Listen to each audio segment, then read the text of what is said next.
please. We are online.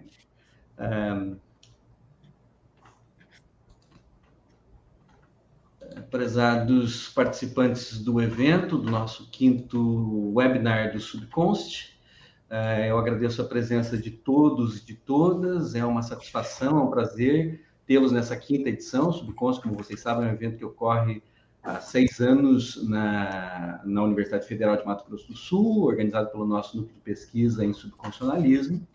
E neste ano nós temos um tema específico, que é justamente o diálogo com os países de língua alemã. Porque, de fato, nos anos precedentes, nós tivemos diálogos com pesquisadores do Canadá, dos Estados Unidos, Argentina e outros países, mas nós nunca fizemos um evento focado especificamente nos países de língua alemã. Então, é um prazer aqui nós termos grandes especialistas, grandes nomes mundialmente conhecidos, que são referências na academia em termos de pesquisa em federalismo, Estado regional policêntrico ou pluralista, e subconstitucionalismo também. Nós temos nessa edição do nosso webinar de Subconst a presença da professora Eva Maria Belser, da Universität Freiburg, da Suíça, do professor Francesco Palermo, da Universidade de Verona, Itália, do professor Jens Woelk, da Universidade de Trento, Itália, que estão conosco já online aqui e a quem nós agradecemos muito a presença e a generosidade. E amanhã nós teremos a presença da professora Anna Gamper, da Universität Innsbruck, na Áustria, da professora Johanna Schnabel, da Freie Universität Berlin, na Alemanha, e do professor Jared Soniksen, da Rheinisch-Westfälische Technische Hochschule de Aachen, Alemanha. O foco desse nosso evento, portanto, é permitir aos participantes um acesso a temas importantes do federalismo e do constitucionalismo subnacional desses países de língua alemã, em alguns casos não só de países, mas também de regiões de língua alemã. Dear speakers, Professor Eva, Professor Francesco Palermo, Professor Jens, it's an honor to us to meet you, even if not in person. And on behalf of the Research Center of Subnational Constitutionalism of the Federal University of Mato Grosso do Sul, I would like to welcome you and thank you for accepting the invitation and sharing your time and your knowledge to discuss with us the interesting topics of the event's program.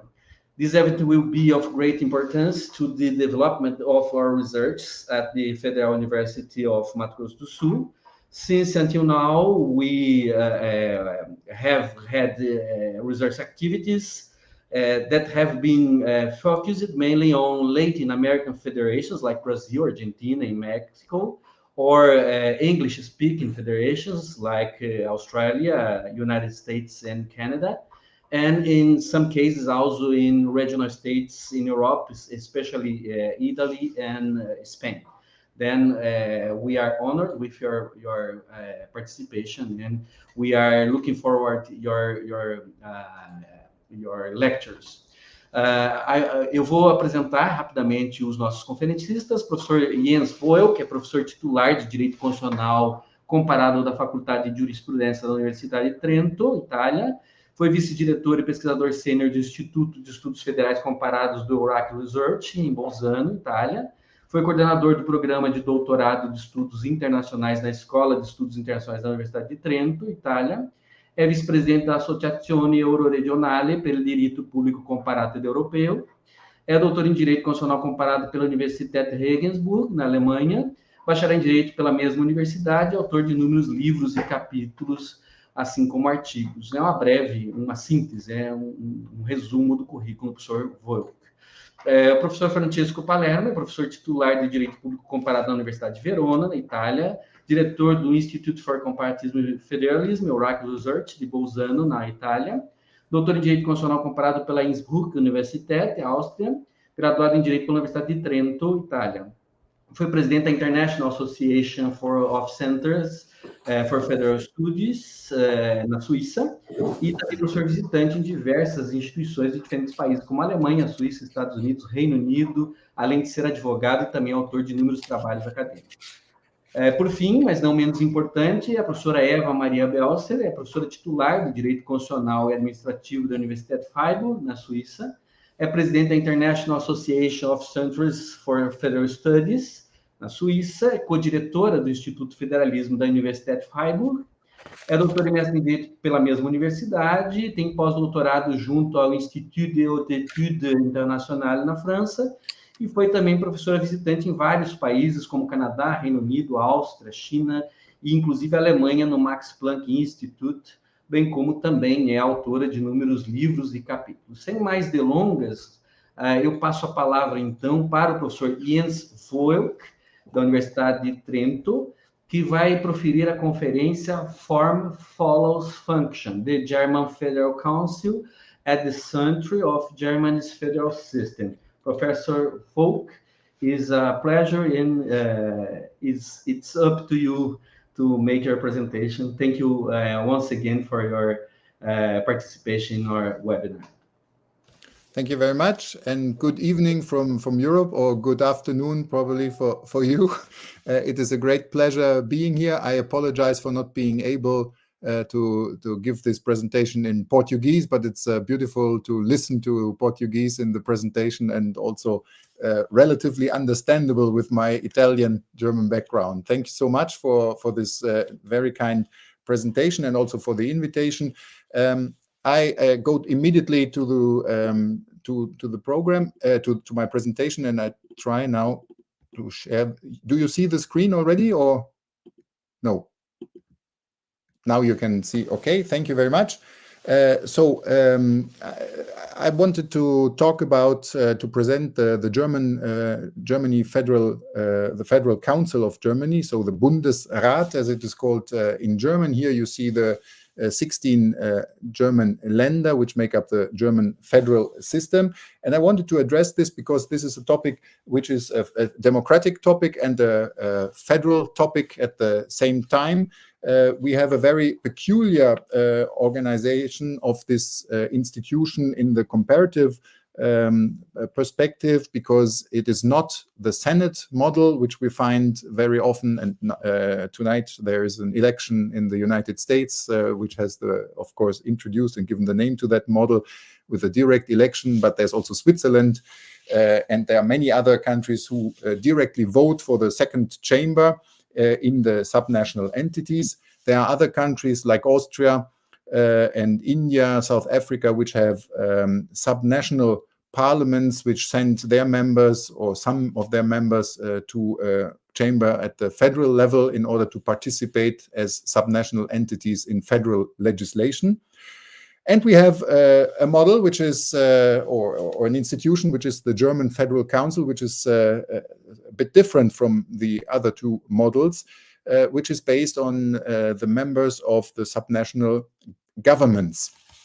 And it has, in this way, the function of being, in formal terms, not a parliamentary chamber, because it is the representation of the Länder executives, of the states executives at federal level, which is at the center of this peculiar institution.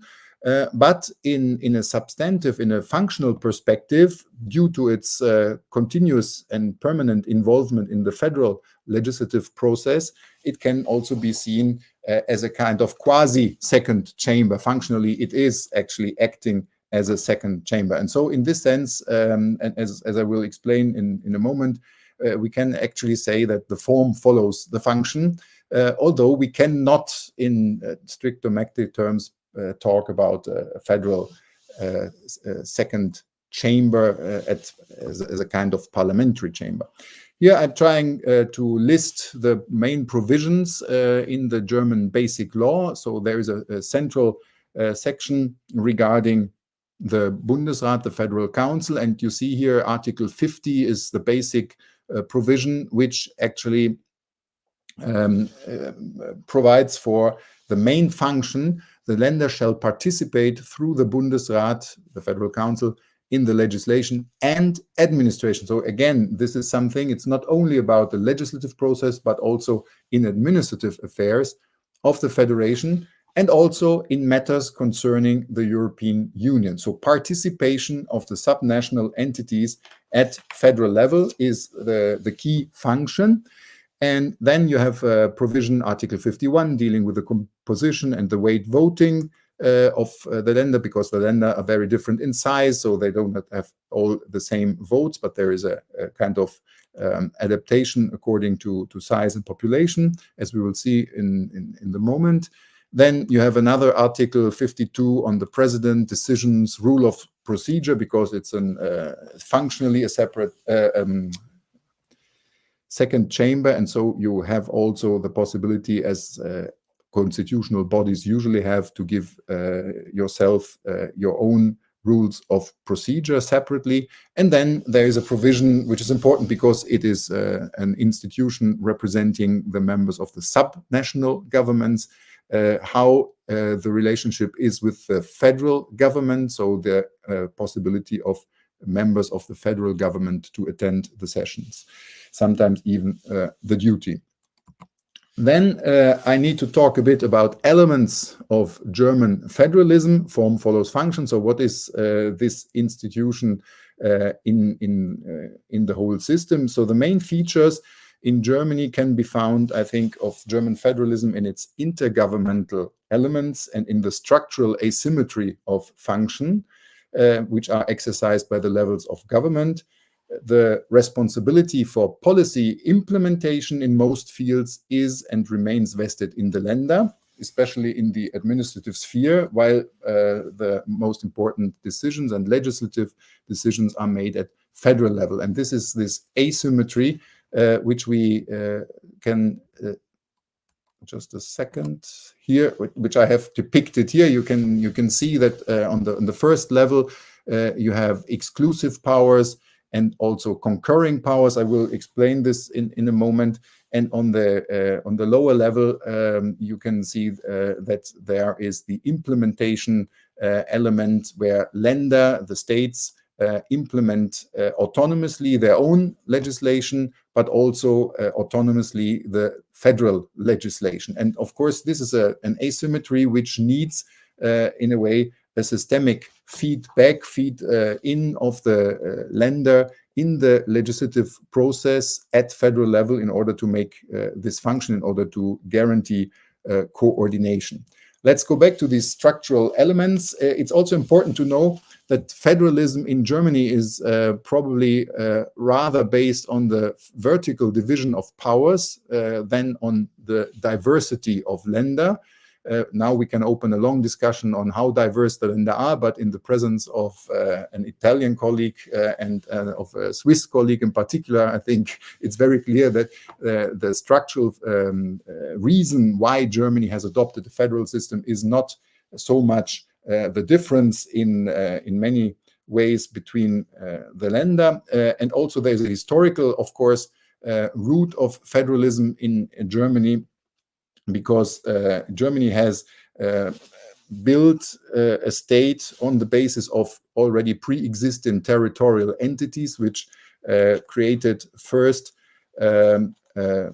before the German unification, first a confederation and then a federal state.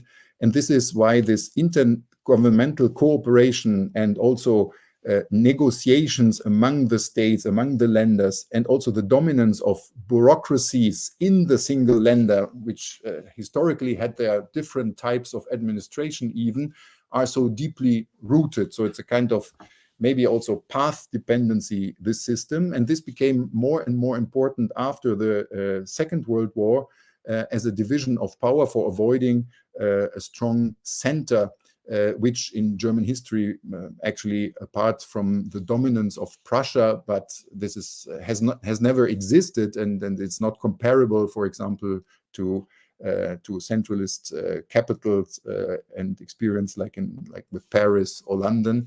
So there was not the need to. Germany had always had a polycentric structure with institutional decentralization, as you can see here on the slide. So then the attempt of putting this into a system and to integrate the system through procedures. And so another important issue is that the Bundesrat, the Federal Council, historically was the representative of the states, even before the unification. And after unification, it became the organ in which the princes, because there were a lot of monarchies still in the 19th century, and Germany was an empire, in which the princes were actually represented. And so this became, as the territorial chamber representing these heads of these then subnational entities, became also a counterweight to the democratically elected chamber, which was the Reichstag, and today actually is the Bundestag. So there are these institutional predecessors in the structure, and this led to also continuity regarding the administrative, or as sometimes usually it's called, executive federalism, which is important in order to understand the role of the Federal Council, because the German federalism, as I said, is characterized by these asymmetrical functions. It is very different from traditional dual federal systems like in the United States of America, where we have parallel federal and state structures in legislation and administration. In Germany, there are only very few federal agencies or authorities which directly interact with the citizens. Most of the implementation, as you have seen on the graph before, is carried out by the Länder administration. And so the differentiation of the function between the two levels of government seeks to avoid a duplication of the structure, which is costly and considered costly and inefficient. And this asymmetry, as I said, makes the permanent coordination and cooperation necessary, and the pivotal role here is actually exercised by the Federal Council. If we so here you can see this again, the ratio is the avoiding of duplication, and you can see that the Länder, of course, implement their own legislation. The Federation is in a way relying regarding the implementation of federal legislation, so legislation adopted at federal level, on implementation by the Länder through their autonomous administrative activities.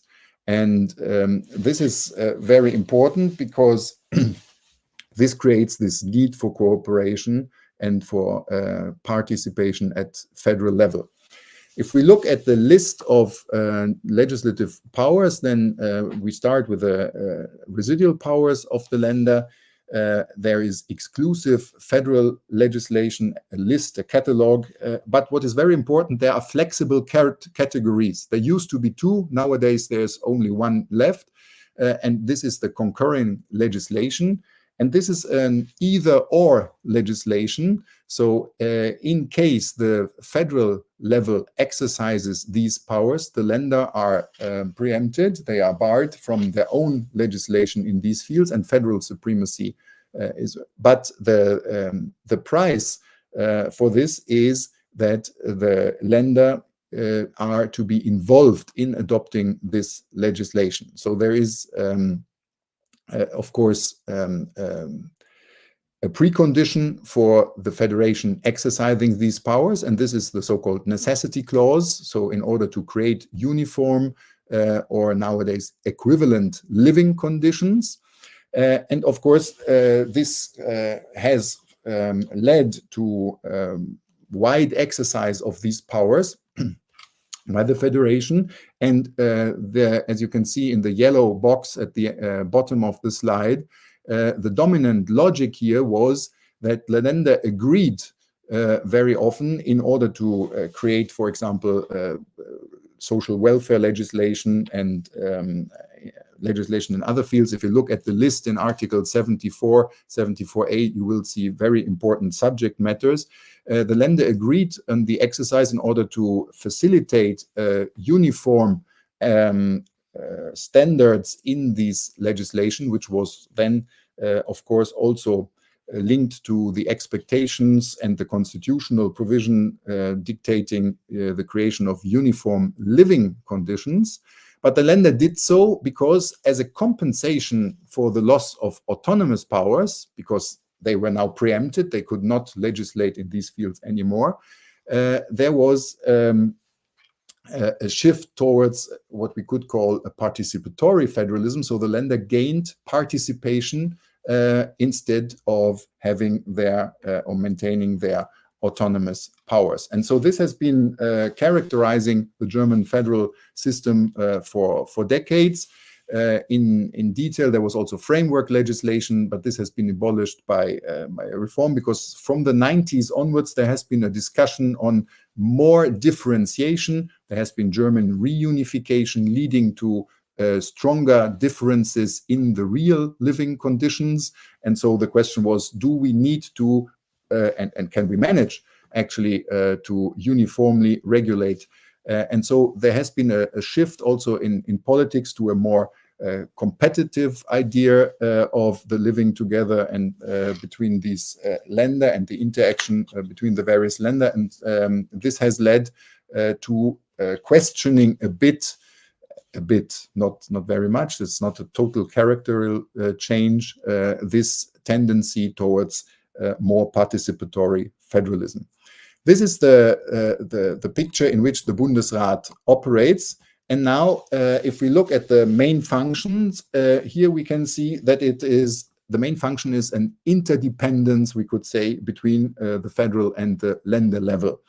In particular, vertical and horizontal coordination through the participation of the Länder in decision-making at federal level. And also, because federalism is a fundamental structural principle in constitutional amendments, and the participation as such, as a principle, is itself protected against constitutional amendments. Here, it's important to know that the Bundesrat, the Federal Council, always intervenes in the legislative process, and it also has the right to start to initiate legislation. We have basically two forms of participation, as you can see here at the center of the slide. One is a kind of suspensive veto, which is the Federal Council can oppose to a draft bill. But this opposition might be overcome, so it's only a suspensive veto. It can delay the process and force the other chamber to intervene again and to decide to vote again on the same bill. And there are some cases instead where we have an absolute veto of the second chamber of the Federal Council. This is when statutes are subject to approval. And this includes constitutional amendments which are adopted by a 2/3 majority in either chamber. When does the Federal Council has which kind of power in the or degree of participation in the legislative process? This is not exactly established in the Constitution case by case, but it depends on how much the adopted federal legislation interferes with the interests, administrative organization, and financial resources of the Länder. Because these are, of course, issues which interfere strongly with their capacity of implementation. And again, here's the systemic link which justifies their participation. The involvement starts, this you can see here on this slide, the involvement starts in the legislative procedure after the bill has been approved by the Bundestag, by the democratically elected parliament.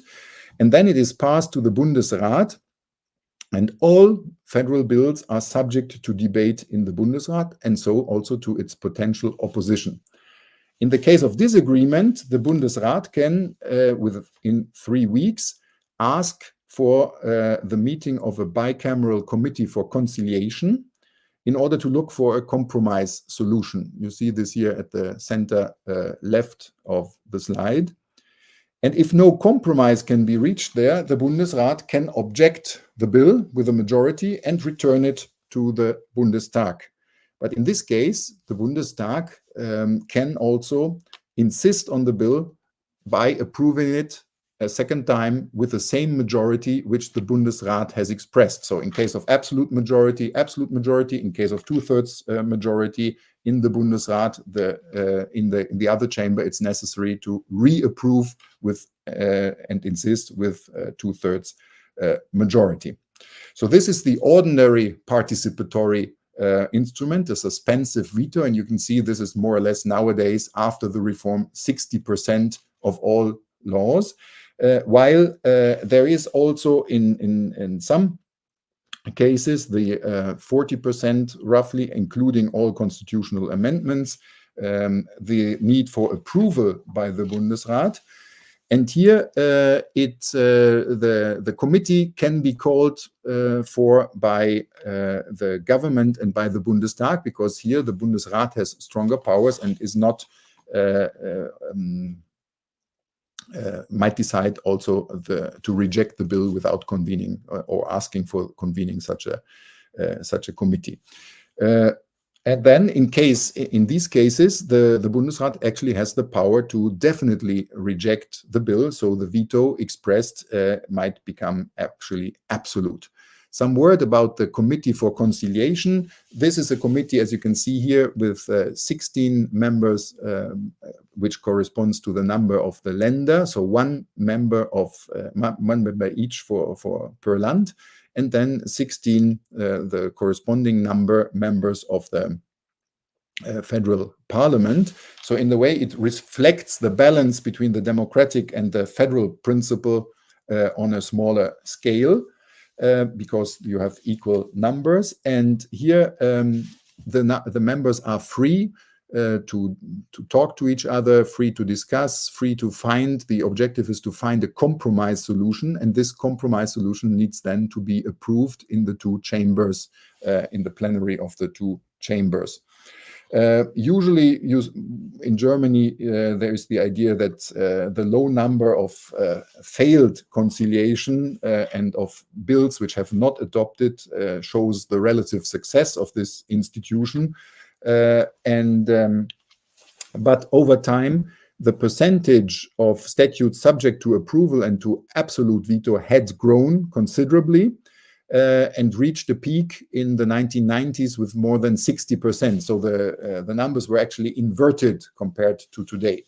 And here, federalism reform has intervened in 2006. Why did the number grow so strongly? Because the Federal Constitutional Court had decided that in statutes, even a single provision within such a statute triggered the necessity of the approval of the entire statute. So this was one of the important reasons, and also the changes in the political landscape, as we will see afterwards when I talk about the composition. The importance of the Bundesrat as an institution which could veto definitely a federal bill had increased, and so there was a reform in 2006 which tried to, by giving back to the Länder more autonomy in some areas, it tried to reduce the number of cases in which the Bundesrat could intervene with absolute veto. There is also another function of the Bundesrat, as you can see here again in the box, the approval of regulation adopted by the federal government. So this is a safeguard for the Länder administrations. Each time that the power to adopt regulations or bylaws is regulated in a federal statute, which needs the approval of the Bundesrat, also the regulation or the bylaw itself needs approval. So this is a consequence, and you need express consent, because the bylaw will then also be implemented by the Länder in their own right on the basis of the federal mandate or delegation, which is actually the rule according to the Articles 83, 85, and to this asymmetrical structure of German federalism.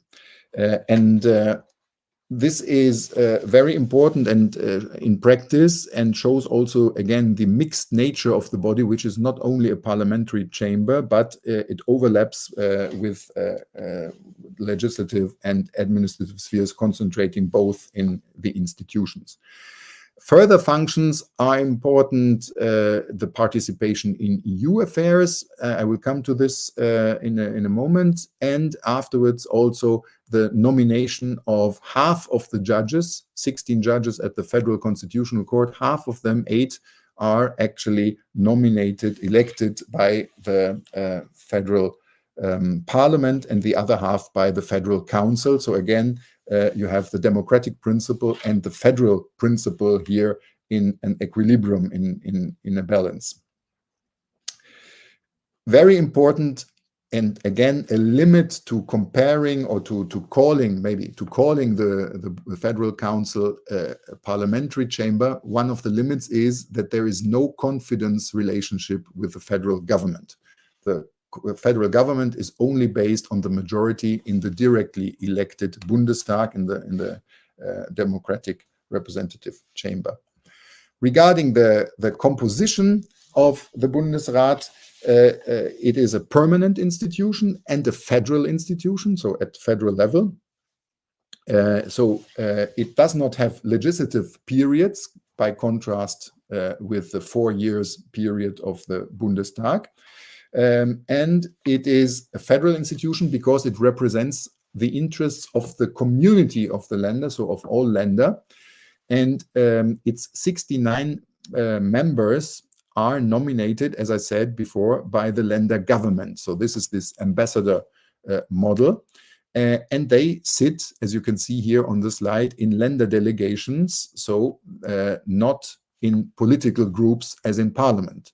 And here's the point. Why? Because they represent the members of the government, and the opposition of a land does neither participate in the appointment nor is it represented in the legislation, only the members of the government.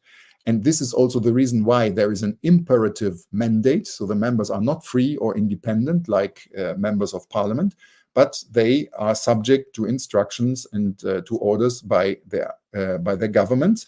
They can also be represented, at least in the committees, by civil servants. It is not in the end important who's actually sitting there, because they are counted according to the representatives and the votes Länder can express. You can see this here. There is a difference. The big Länder have 6 votes, more than 7 million, and the smallest Länder with have only 3 votes. And then you have also Länder with 4 and 5 votes in between. So it does not directly correspond to the number of inhabitants, but there is a kind of proportional digression in favor of the smaller Länder. And the number of the Länder votes is also important, because neither the 4 big Länder alone, if you make the maths, you can see this, neither the 4 big Länder alone can decide alone, nor can the small Länder muster a majority against them, because the opposition of 6 Länder out of 16 may be enough for blocking the adoption of a bill, so a kind of blocking minority. But in order to have a majority, it's not enough to have all the small Länder together. A peculiarity following from the purpose here of involving the Länder executives, the Länder administrations in the participation process at federal level and the coordination at federal level, is that the vote has to be uniform. Again, these are not political delegations, but they are representatives of the administrations of the governments. And so the vote counts 3, 4, 5, 6, but it has to be expressed as one. So you cannot split the votes. This is very important. There have been cases, very few in the past, where this has been proved, finishing up in front of the Federal Constitutional Court. But here, this is important, and this raises a problem increasingly, because we have in many Länder, I think I have a slide here. Here you can see the proportions regarding the population of the Länder and the respective votes. So you see the 4 big Länder on top, and the smallest Länder, Bremen, is actually below 1 million on the bottom. But I thought I had a slide, but I don't. What is important in nowadays political situation is that we have more and more coalition governments, because we have many more parties compared to the 1970s and 1980s, when there basically were 3 parties plus then the Green Party. And now we have 6, 7 parties in Länder parliaments. We have different coalitions in the Länder governments compared to the situation at federal level. And here the prohibition of having a split vote sometimes creates a lot of problems within a delegation of a land government. And very often the political coalition agreements between the Länder provide for abstention in the case of a disagreement within the delegation. If you cannot agree on how to vote, then the consequence is not to vote or to abstain. And of course, an abstention, if you need a majority, is having the character very often of a negative vote. Here is something on the internal organization, and as I said, you have rules of procedure. You have a president who is elected for 1 year, but basically the Länder have agreed on a rotation system which goes along the alphabet, so each land for 1 year is president of the Federal Council. The plenary sessions are public, but it's important is that you have 16 committees in which the real work is done. And so again, this is a bit like a parliamentary chamber. Some of them are considered political because they are so important that, for example, the Foreign Affairs and the Defense Committee, and here usually the minister presidents or the ministers, so politicians, participate. Others are more technical in nature, for example, finances, economics, and very often here the Länder are represented by civil servants from the ministries. And again, it's very important that this is a dialogue also which involves the federal chancellery and the ministers of the federal government and their representatives, who may participate in these committee meetings in particular. There are 2 special cases, but I think I'm running out of time, so I will come to the conclusion. There are 2 special cases which are just showing the importance of this organ. There is, for the state of defense in the Constitution, a joint committee in which two-thirds, 32 members from the federal parliament, Bundestag, and 1/3, 16 members, 1 per each land from the Bundesrat, actually may act as on behalf of the legislative body in the state of defense, when it might be impossible to have a meeting of the full chambers. So this is a kind of substitution and a kind of substitutive body, but this has practically never been used. And then there is the case of, very rare again, of legislative emergency, when there is a motion of a question of confidence by the federal government, by the federal chancellor, and there is no majority in parliament anymore. Then the federal president may declare, and this necessitates the approval of the Bundesrat, so the federal chamber, a state of legislative emergency if there are important bills to be adopted. And these can be adopted by the Bundesrat alone for a period of maximum of 6 months. So it's a provisional short period in which the Bundesrat practically can act alone as a kind of emergency legislator. But of course, constitutional amendments, for example, are excluded from this procedure, and this can also be ended immediately by the Bundestag if there is a new majority, a new political majority. But this is for the sake of stability, but for me it's important to mention this in the sense to show you that this chamber actually is having very important functions, and basically sometimes even more important than the political elected one. Here's a slide which shows you the participation of this chamber in EU affairs. It's important to know that because of the transfer of many legislative power and the exercise of many legislative powers by the European Union, which also affects competences which internally would be competences exercised by the Länder, that again here the principle of participation instead of autonomous decision is the structural principle. That is, the Bundesrat, the Federal Council, has to be informed and has the chance of influencing the position of the member state Germany in the at the European Union level, in decisions at European Union level, in the Council of Ministers of the European Union. There's even the possibility that it can send a representative. With this, I'm coming from to the end. You see that this has been very often the function of the Bundesrat. Here you see the picture of the institution of the building in Berlin, has been mentioned as participatory federalism, because participation is so important and has been so important, but in part it's also a substitute for autonomous decisions, and this is actually problematic because it is less than deciding alone when you have to decide together with others, and you are forced also to find a majority among the other lenders in order to decide. So the question is, what about your maybe different and individual interests as a land? Here it works well if you find allies, if you find a majority, but what about specific interests of specific Länder? Again, it helps that we have a symmetrical system. It helps that we have not great differences.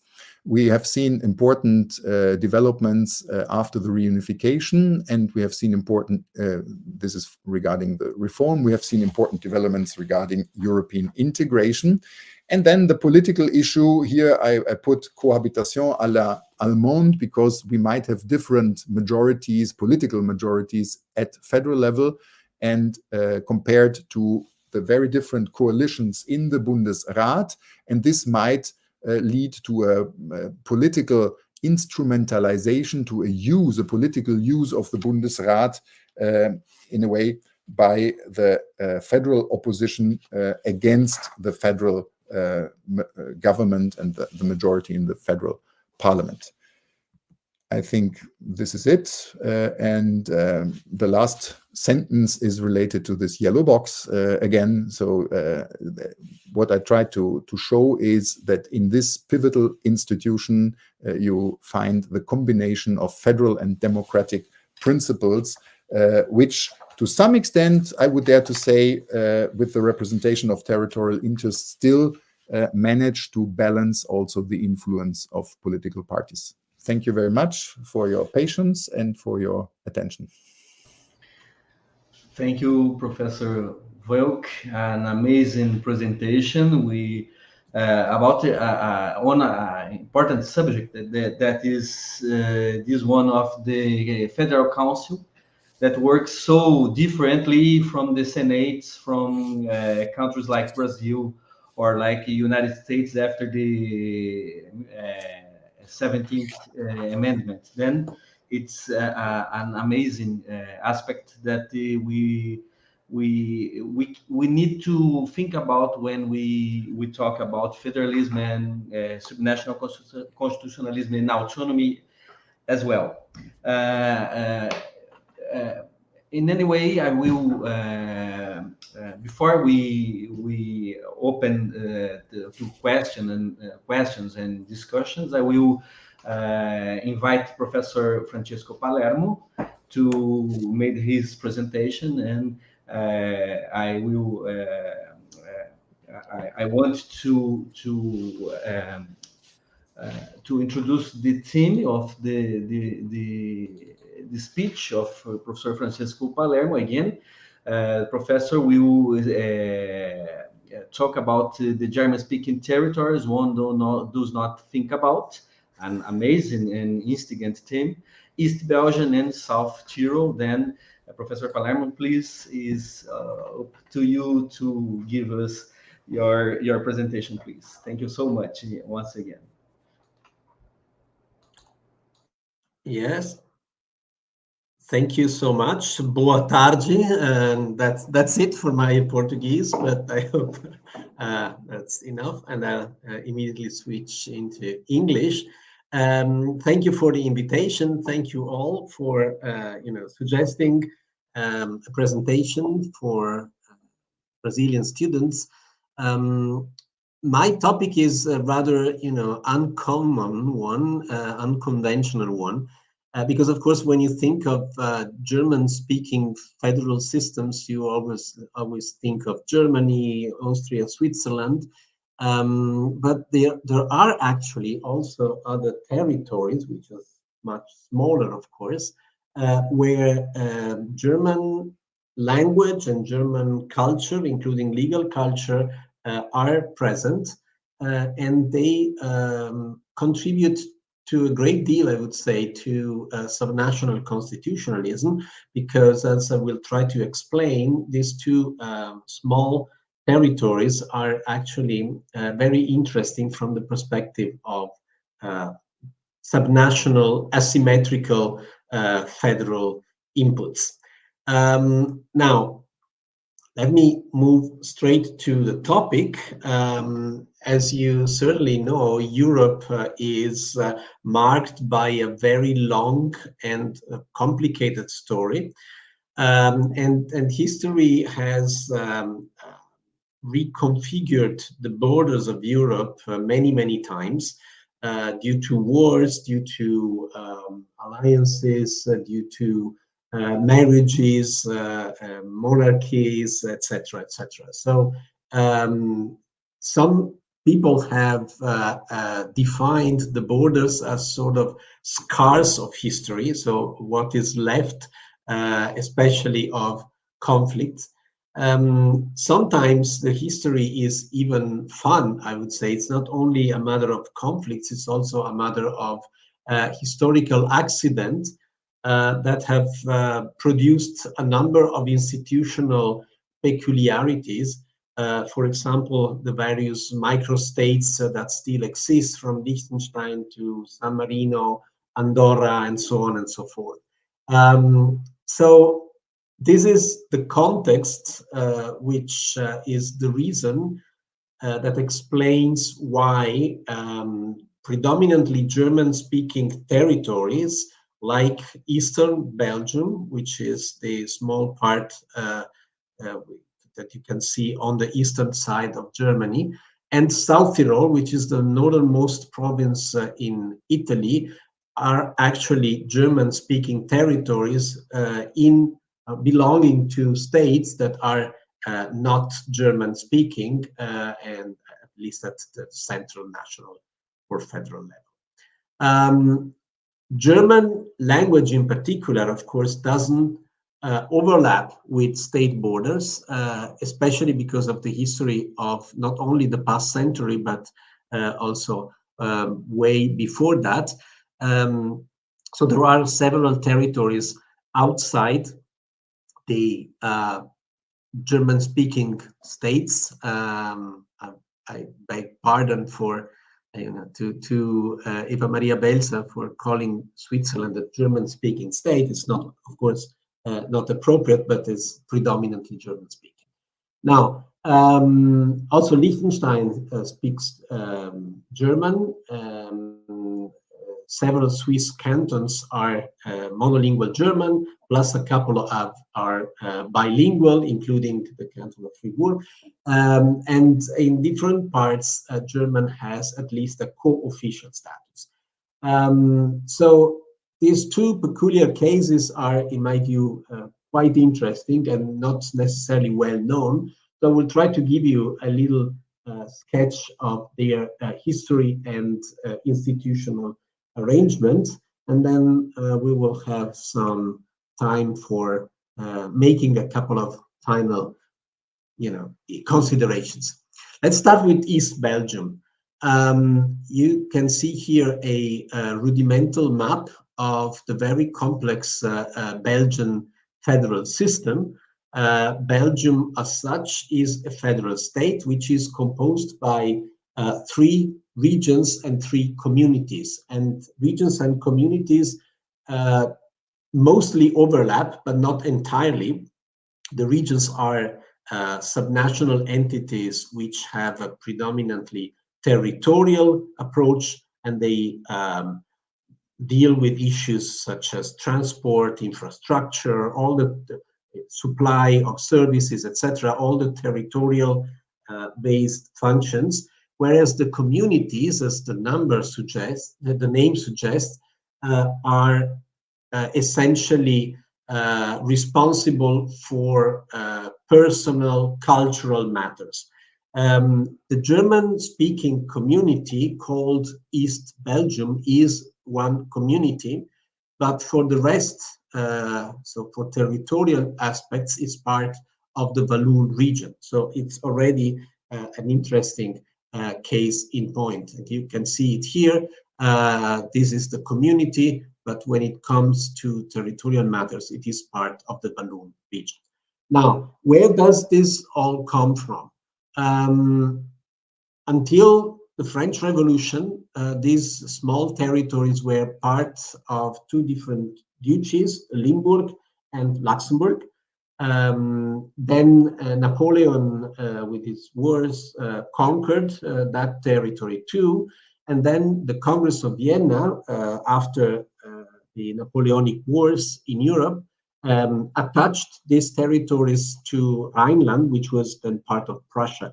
But also some little parts were joint German-Dutch administration, and then after the independence of Belgium, 1830, German-Belgian administration. And again, it was not the only case in Europe. We had also other experiences of different joint administration.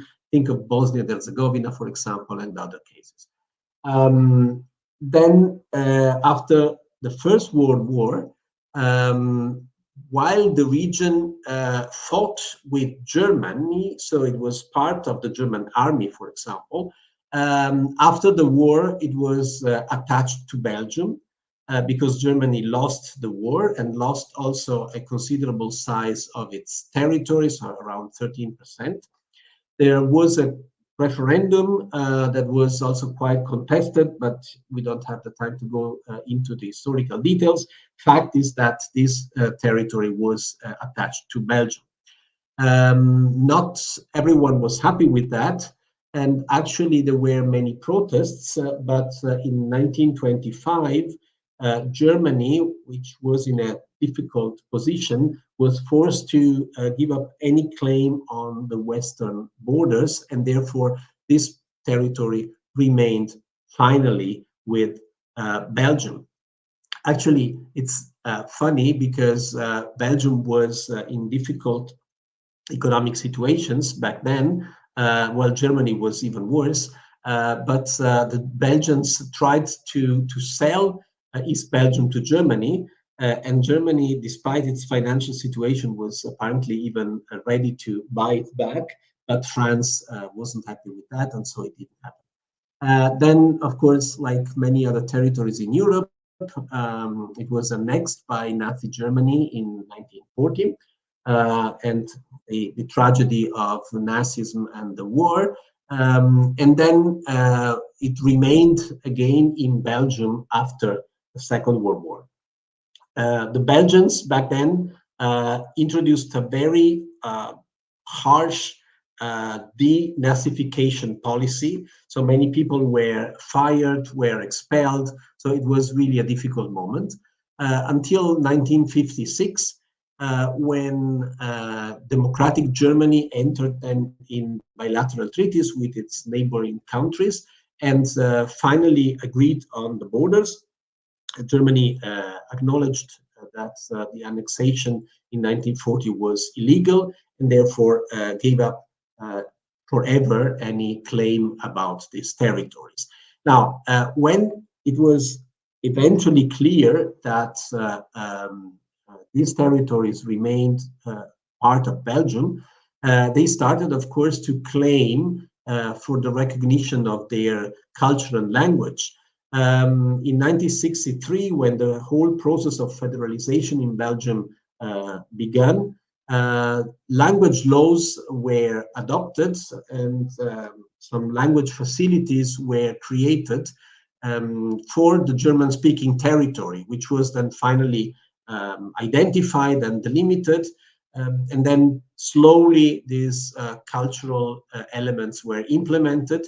And in particular, in 1973, the Council of the German Cultural Community was established.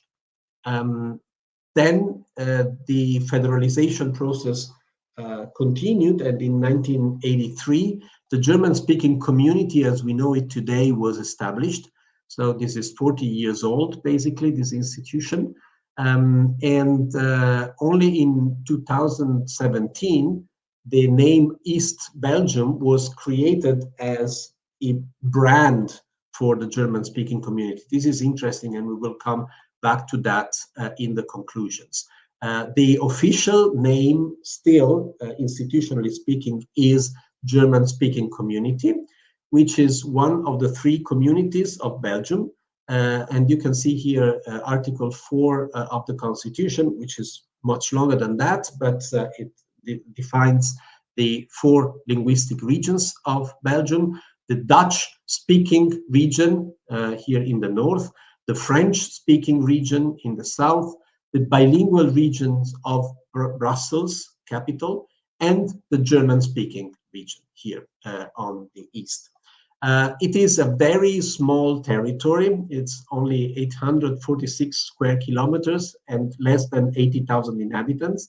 It only has 9 municipalities, and it's also not directly bordering to each other, because there are a few in the north around the capital Eupen, and in the more rural Belgian Eifel in the south. And in between there is a little strip of land which separates them.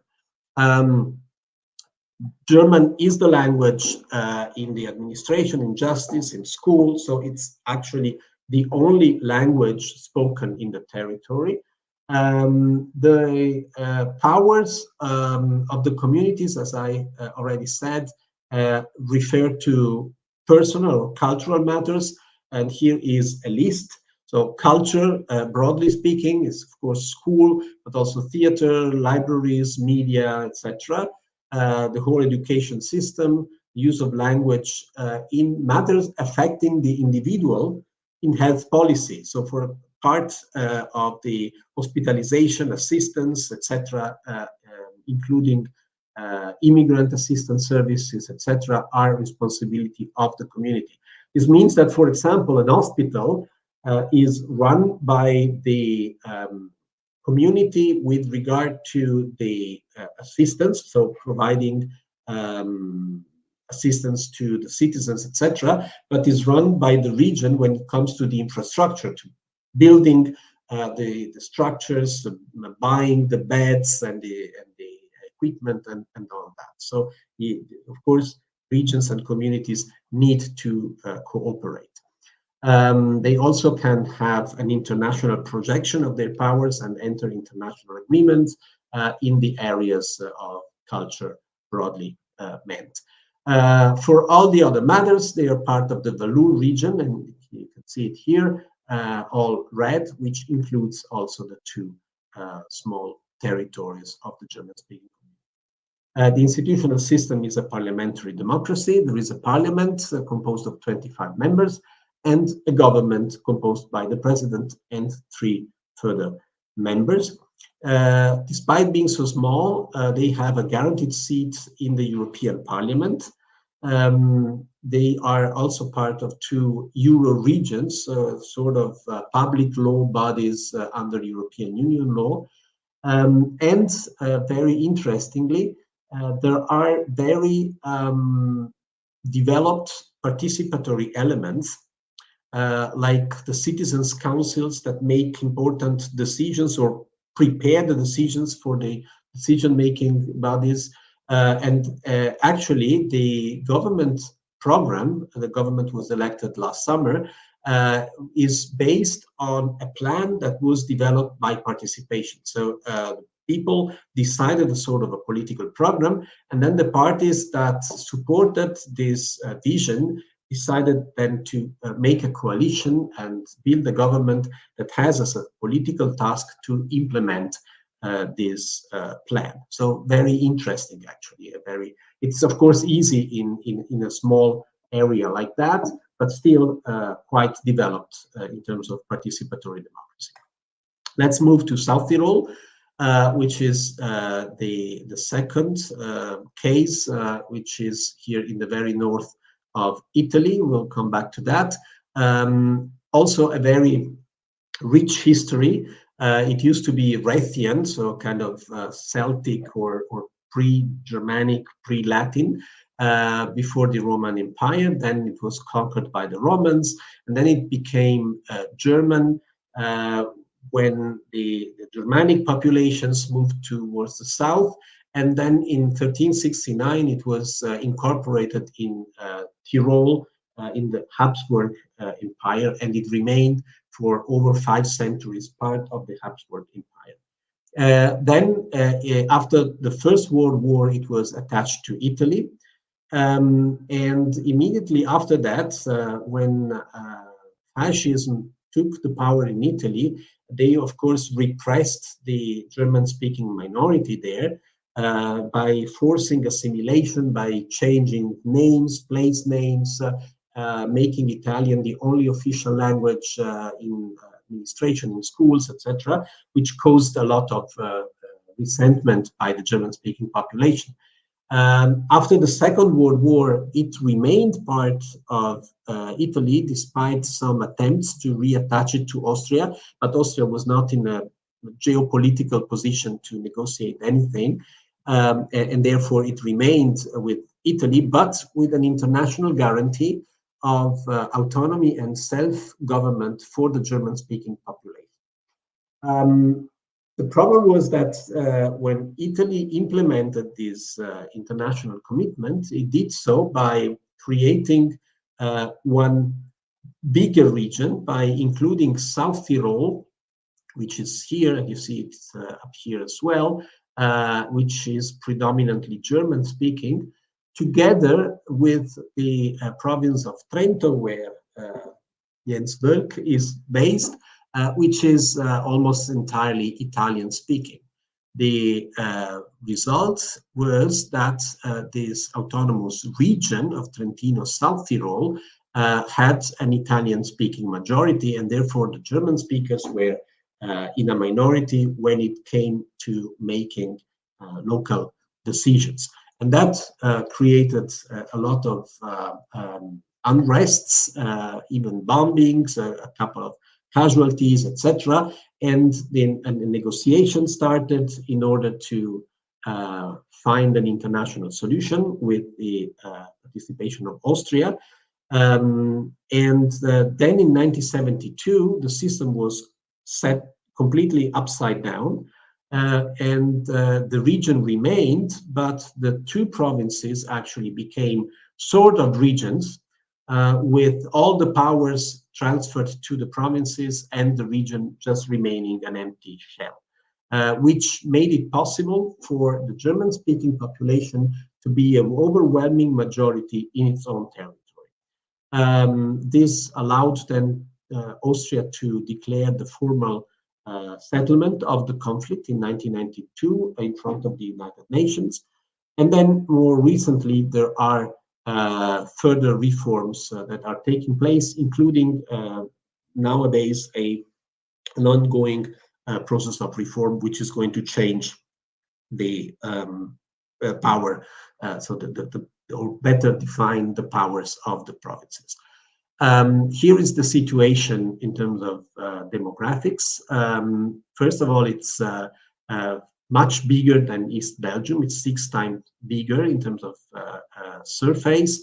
Also, over 6 times bigger in terms of inhabitants. It has over 500,000 people and 116 municipalities. And here you can see the official census and the numbers of language groups.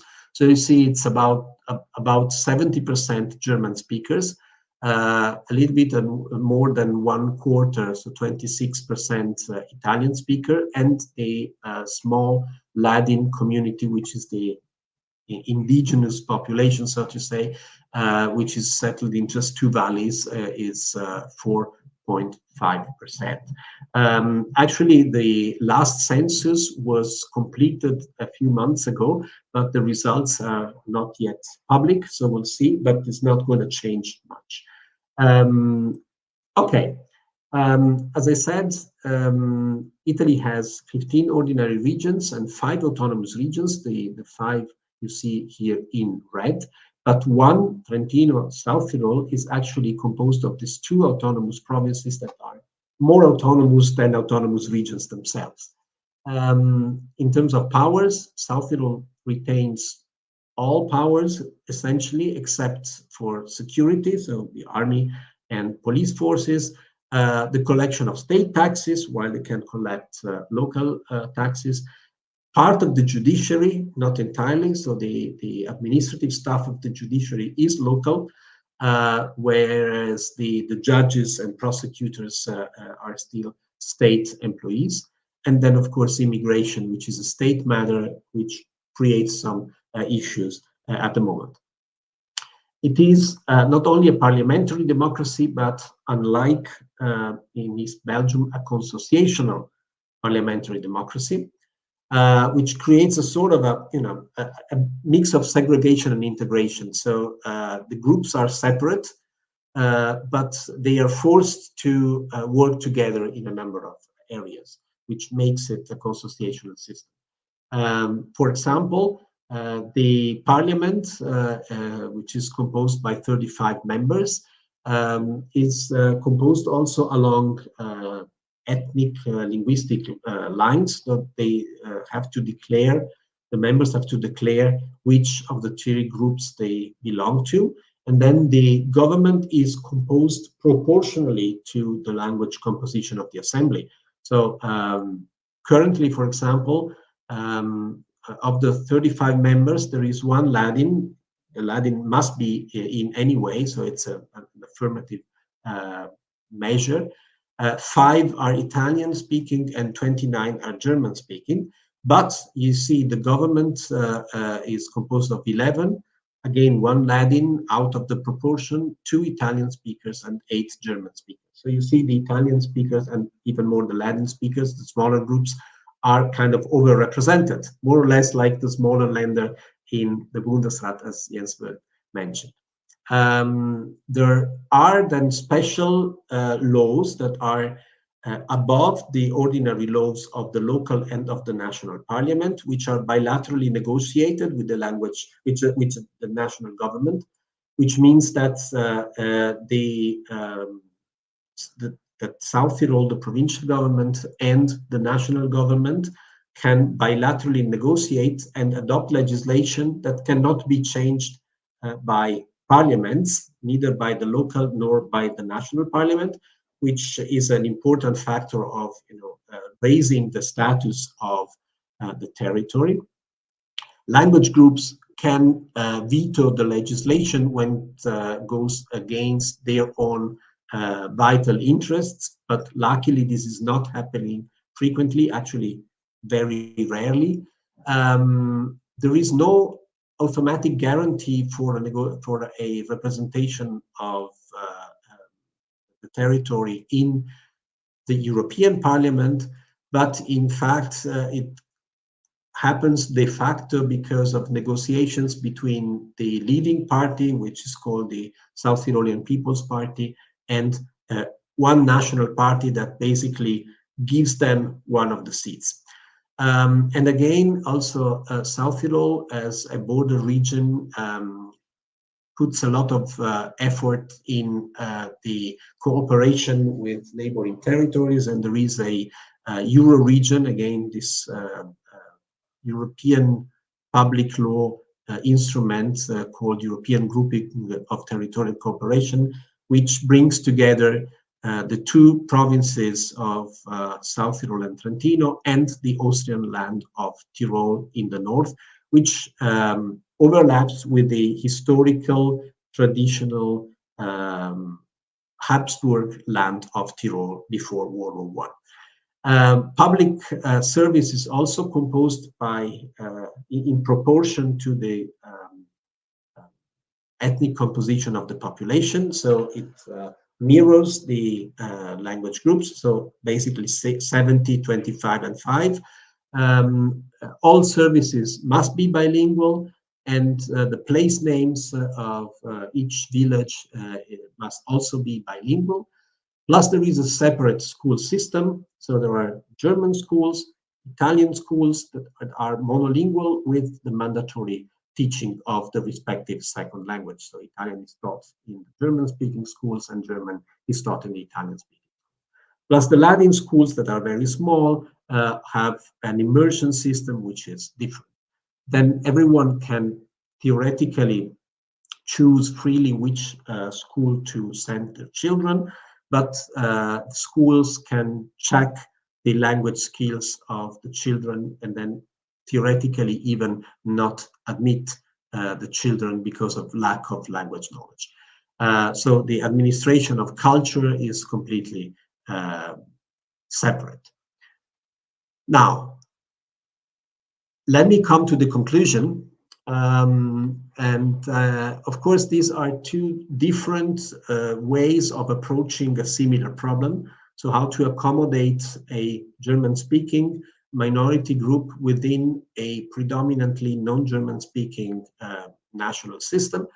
The two modes that have been chosen are completely different, are actually the opposite. One is sort of a monolingual German-speaking island for certain matters and completely integrated in the Belgian, actually French-speaking Belgian system for the others.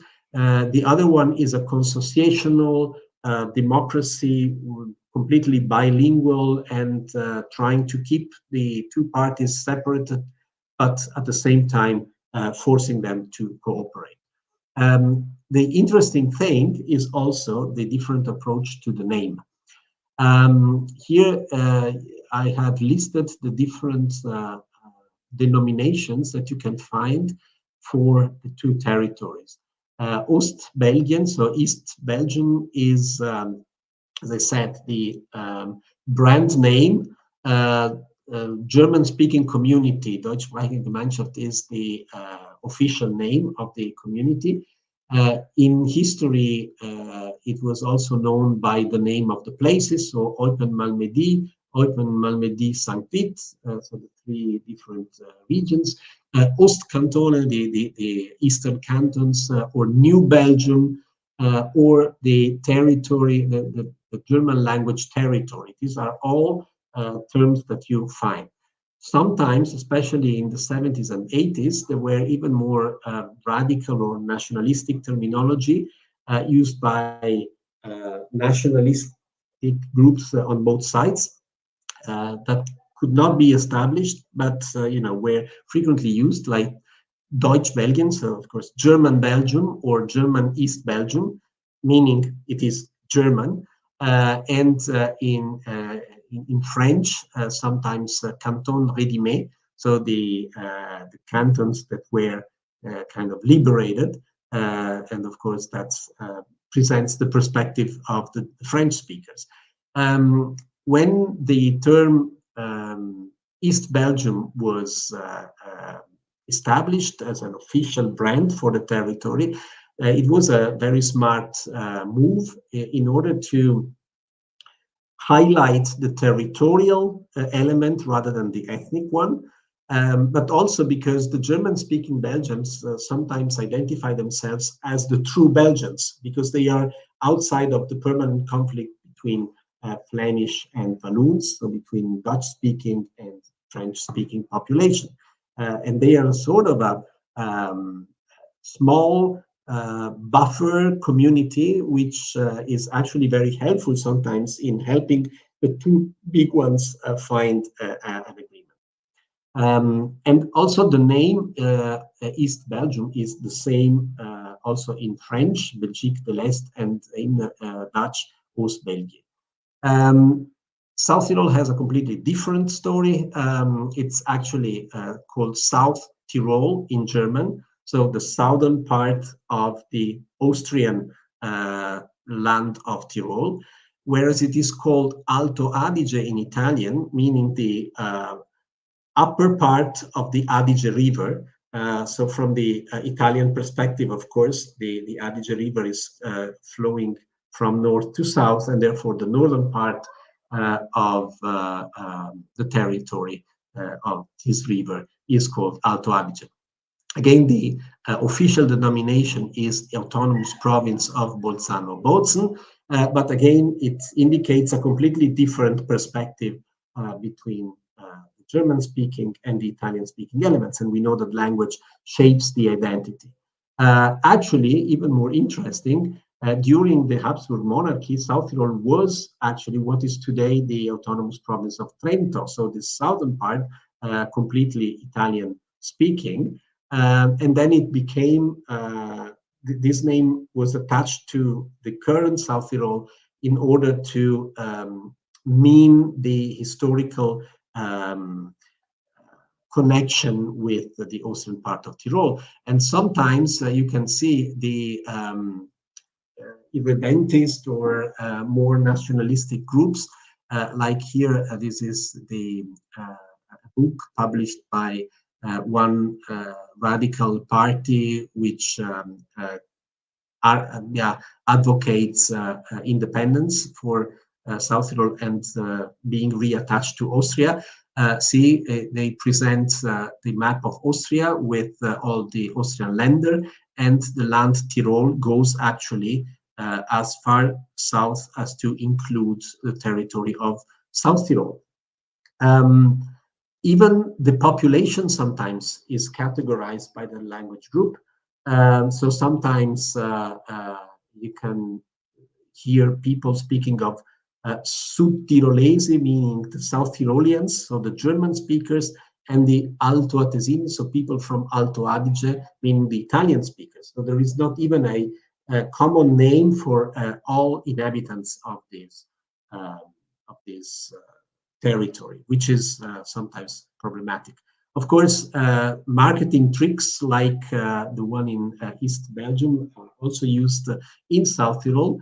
There is a football team which is called Südtirol, and only the German name, but of course it plays in the Italian league, and that makes it sound a bit, strange, interesting. It's capturing, so it's good for the people in Italy for marketing a sort of a territory. So it can also be used for positive means, but of course it remains a separate society. So there is no only one way to resolve these issues. Actually, there are two peaceful settlements of a conflict, positive experience considering the scars of history, but they are presenting two very different approaches to a common issue, and they are enriching the subnational constitutionalism quite a lot. So thank you so much. I'll stop here, and I hope there will be also some input for further discussion. Thank you. Thank you again, Professor Palermo. When you proposed this theme, I find it amazing because it's not quite obvious.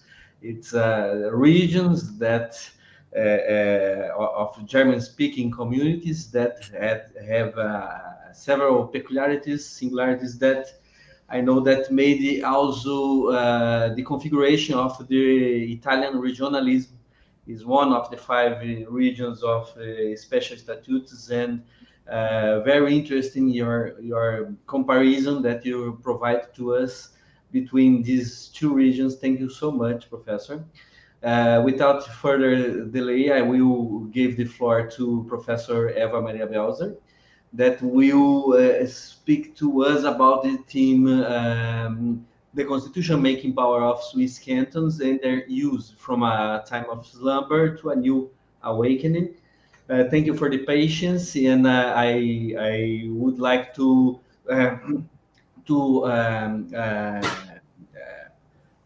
make public that Professor Belser is in United Kingdom right now, and she is on leave in the University of Oxford, and she was very generous to us in accepting, even in this situation, to participate of our webinar. So publicly, thank you so much, Professor Eva. Please speak with you.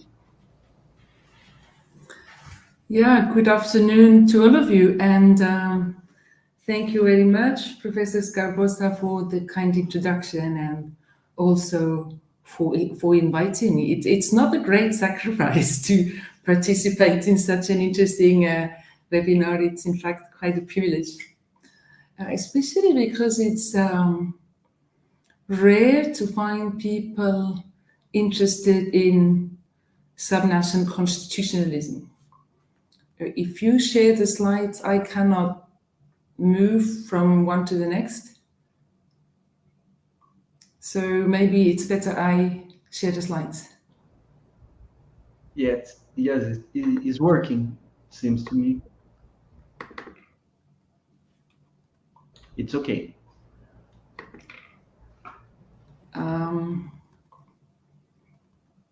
Could you move it up then? I'm sorry?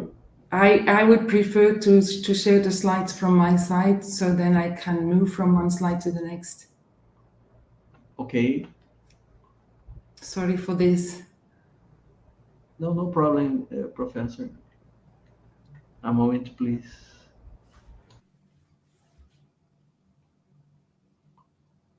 It's working now?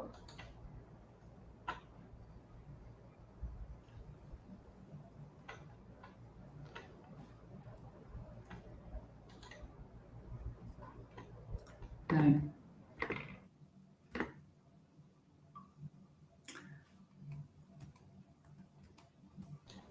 Yeah.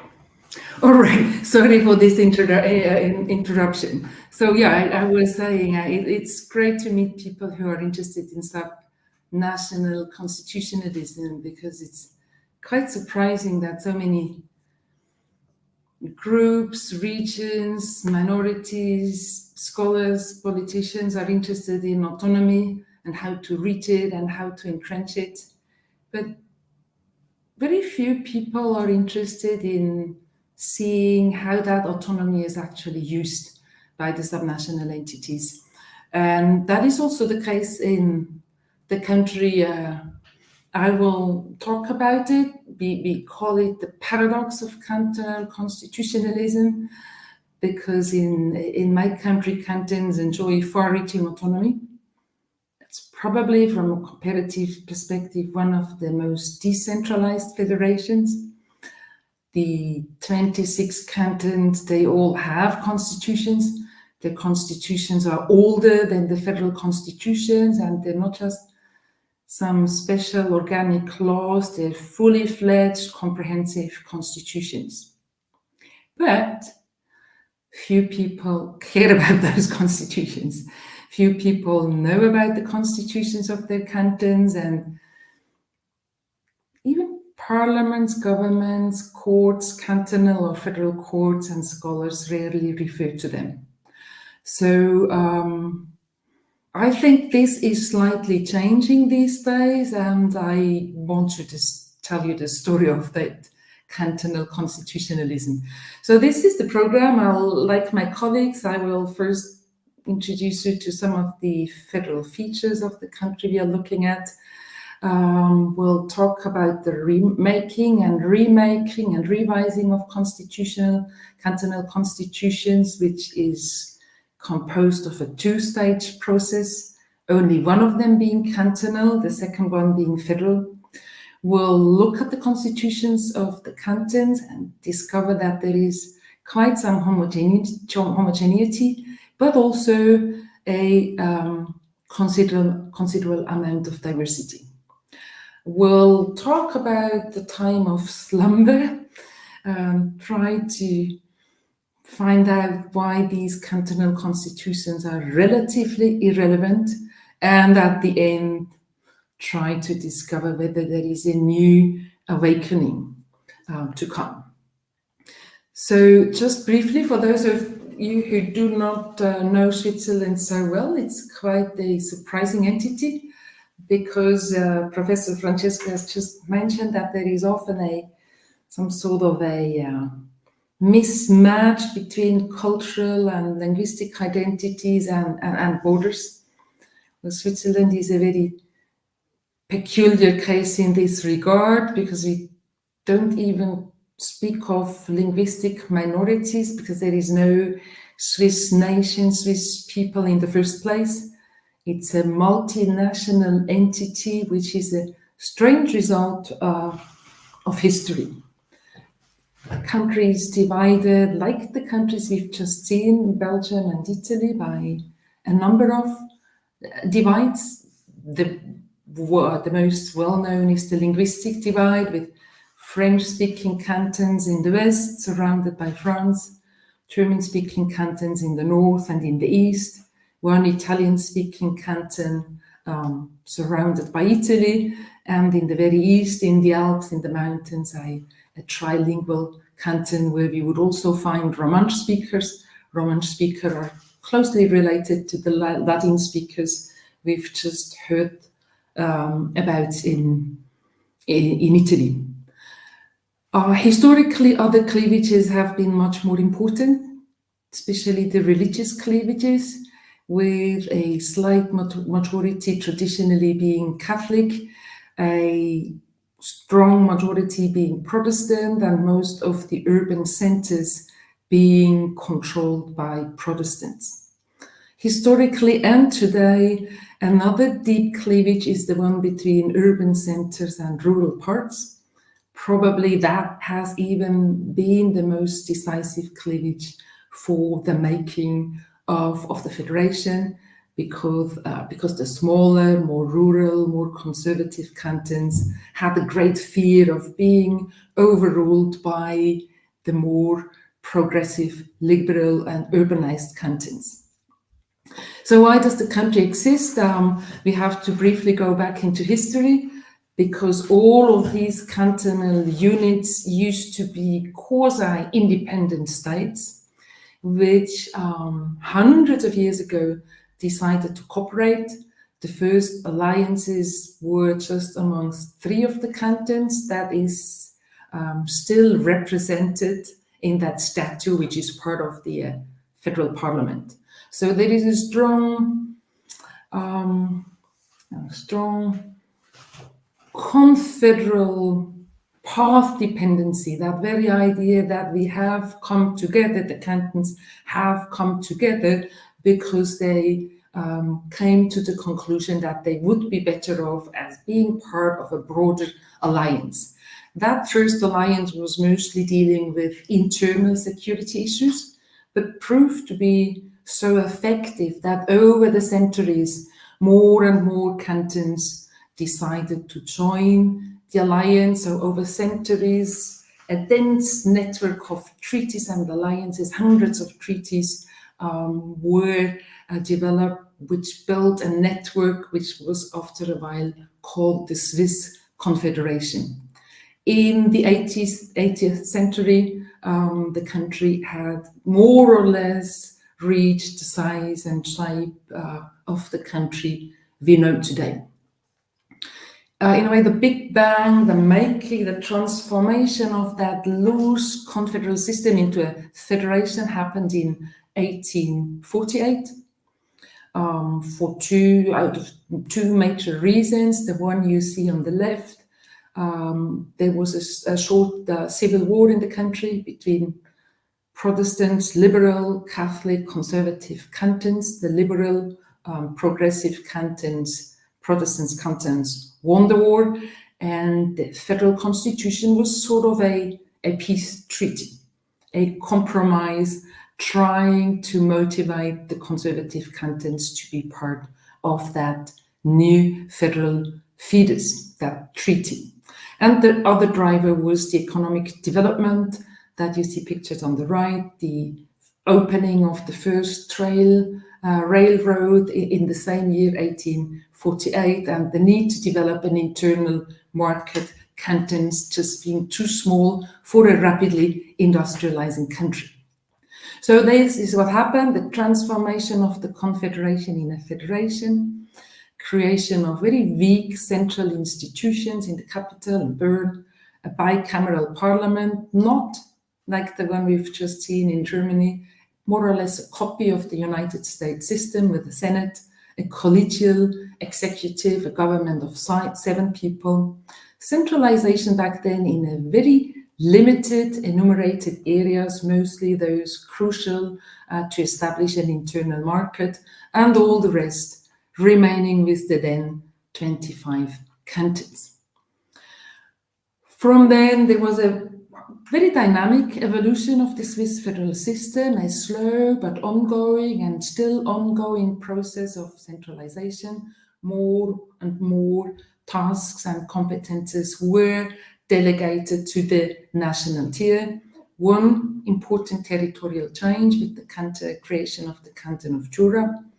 2 total revisions of the constitution, one in the 19th century, one at the turn of the millennium, the 1999 one, entering into force in the year 2000. I will come back to that total revisions because it was that total revision which put the cantonal constitutions to sleep.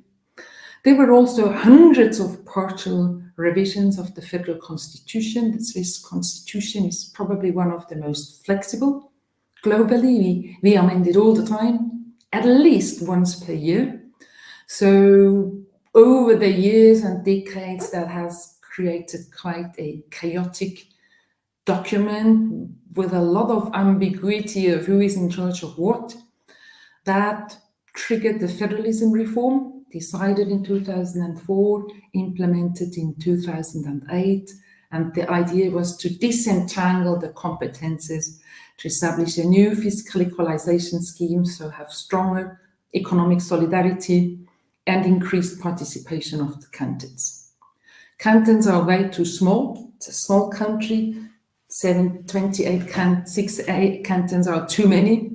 It's hard to even walk around in the country for a day without crossing cantonal borders. It would make sense to merge and amalgamate cantons. There is no appetite for that. So there is a very intense vertical and horizontal cooperation. Intercantonal treaties are an important features, almost creating a supra-cantonal tiers. We have currently 800 such treaties.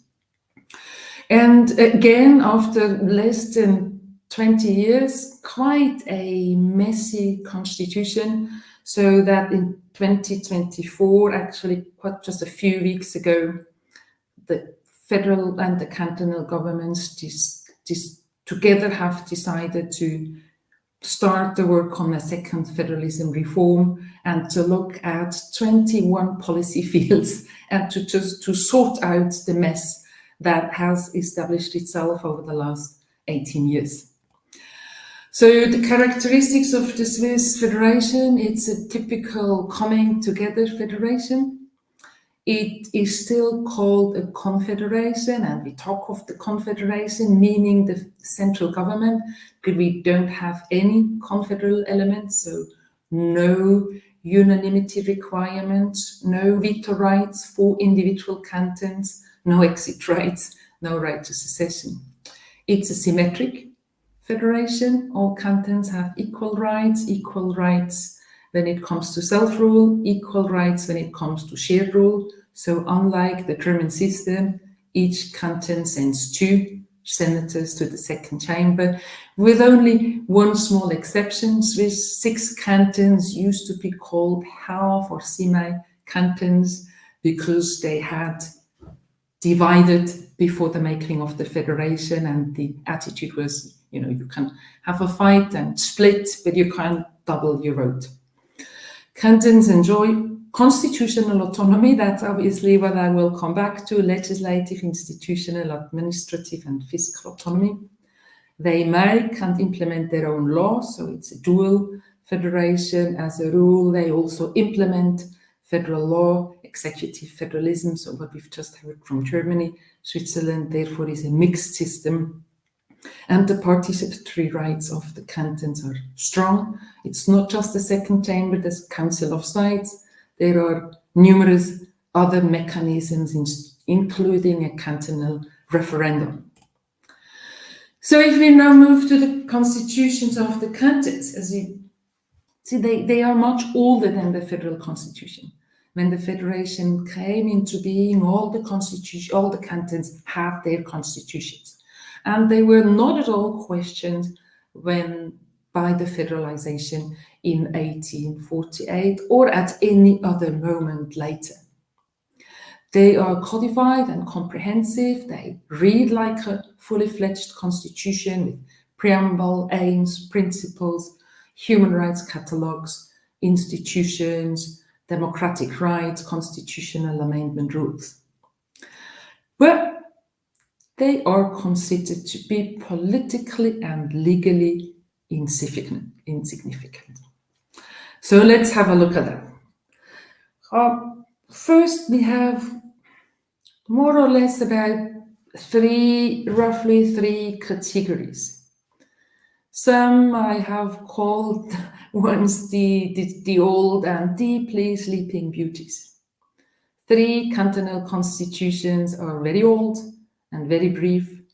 2 still date from the 19th century or in the type of the constitution of that type, quite rather short. Obviously, they also have been revised, but they still have the spirit and the style of a 19th century constitution. We were all hoping that this list would be reduced to 2 because Wallis Valais just started a constitution, a process of a total revision with the Constitutional Assembly working for 2 years. Well, just this year, that constitution was rejected in a popular referendum, so it will take a while until they start again. Second category are middle-aged and slumbering.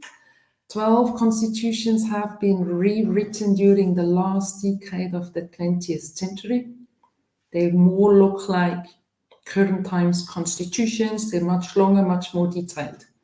And we have 11 constitutions which are younger than the current federal constitution, which entered in force in 2000. So there is quite some energy for revising cantonal constitutions, but that energy is distributed quite unequally through the country. If we look at the interlinkages between federal and cantonal constitutionalism, we can see that the autonomy of the cantons is guaranteed by the federal constitution. It's a very strong guarantee. Constitution even mentions the sovereignty of the cantons. They enjoy residual competences. Many of them are exclusive, but even those competences which are listed in the federal constitution as being central constitutions are almost always concurrent competences, which is a great source of cantonal innovation, even in the field of cantonal constitutionalism, because cantons are usually the first to become aware of a new problem, of a new political aspiration, of a new economic or social need. And in almost all policy fields, they are also in a position to react first, because most of the competences are concurrent. The autonomy relates to the organization, institutional, territorial, to the tasks. Federal competences and tasks are listed in the Constitution. Cantons basically can do whatever they want. They have autonomy in the field of finances and enjoy quite a considerable margin of discretion when executing federal law. That is also an important field of autonomy, which results in the fact that uniform law doesn't exist. Even if we have agreed that the central government is in charge, if it has made a law and a bylaw, all these laws and acts are sent to the cantons for execution, implementation, and they do it the way they see it fit. So even cantonal law, private law and criminal law looks quite different in Geneva and in Zurich or Basel. There are federal requirements of homogeneity, as we would see them in most federations. The Swiss one is codified in Article 51 of the Federal Constitution. It says that each canton must adopt a democratic constitution. The Constitution also defines what that means. It requires the approval of the Constitution by the people, and that cantonal constitution must be capable of being revised if the majority of the cantonal population so requests. So that is the democracy requirement. Second requirement in paragraph 2, these cantonal constitution must require the guarantee of the confederation. I will come back to that. The confederation must guarantee the constitution of the canton if it is not contrary to federal law. Federal law must be understood very broadly. It includes all federal law, not just the federal constitution, and it also includes international law. But the fact that these cantonal constitutions require federal approval produces that two-stage constitution-making process I mentioned. There is cantonal phase, cantonal adoption of the constitution, and then there is the phase of the federal approval. The effects of the approval is, amongst other, that the federation is then also a guarantor of the cantonal constitution. That is in the Federal Constitution, Article 52, the Confederation must protect the constitutional order of the cantons. It's a very old norm. It's basically part of the compromise in 1848, saying you cantons must give up your cantonal armies. That weakens you, but you, as a compensation, you will have a confederal guarantee of you that the federal government, in case of emergency, even the national army, will come and guarantee your constitutional order.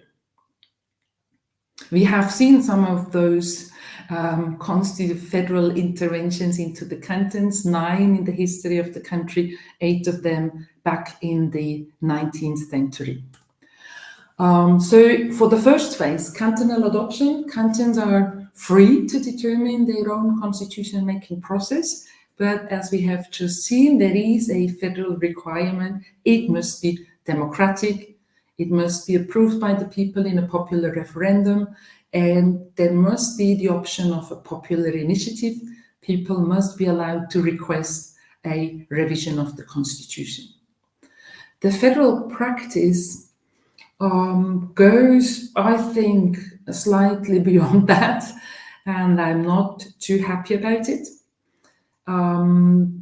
Federal approval practice would say that cantons are not allowed to introduce a waiting period. So if we have just voted on, a change of the size of your cantonal parliament, you're not allowed to have a waiting period.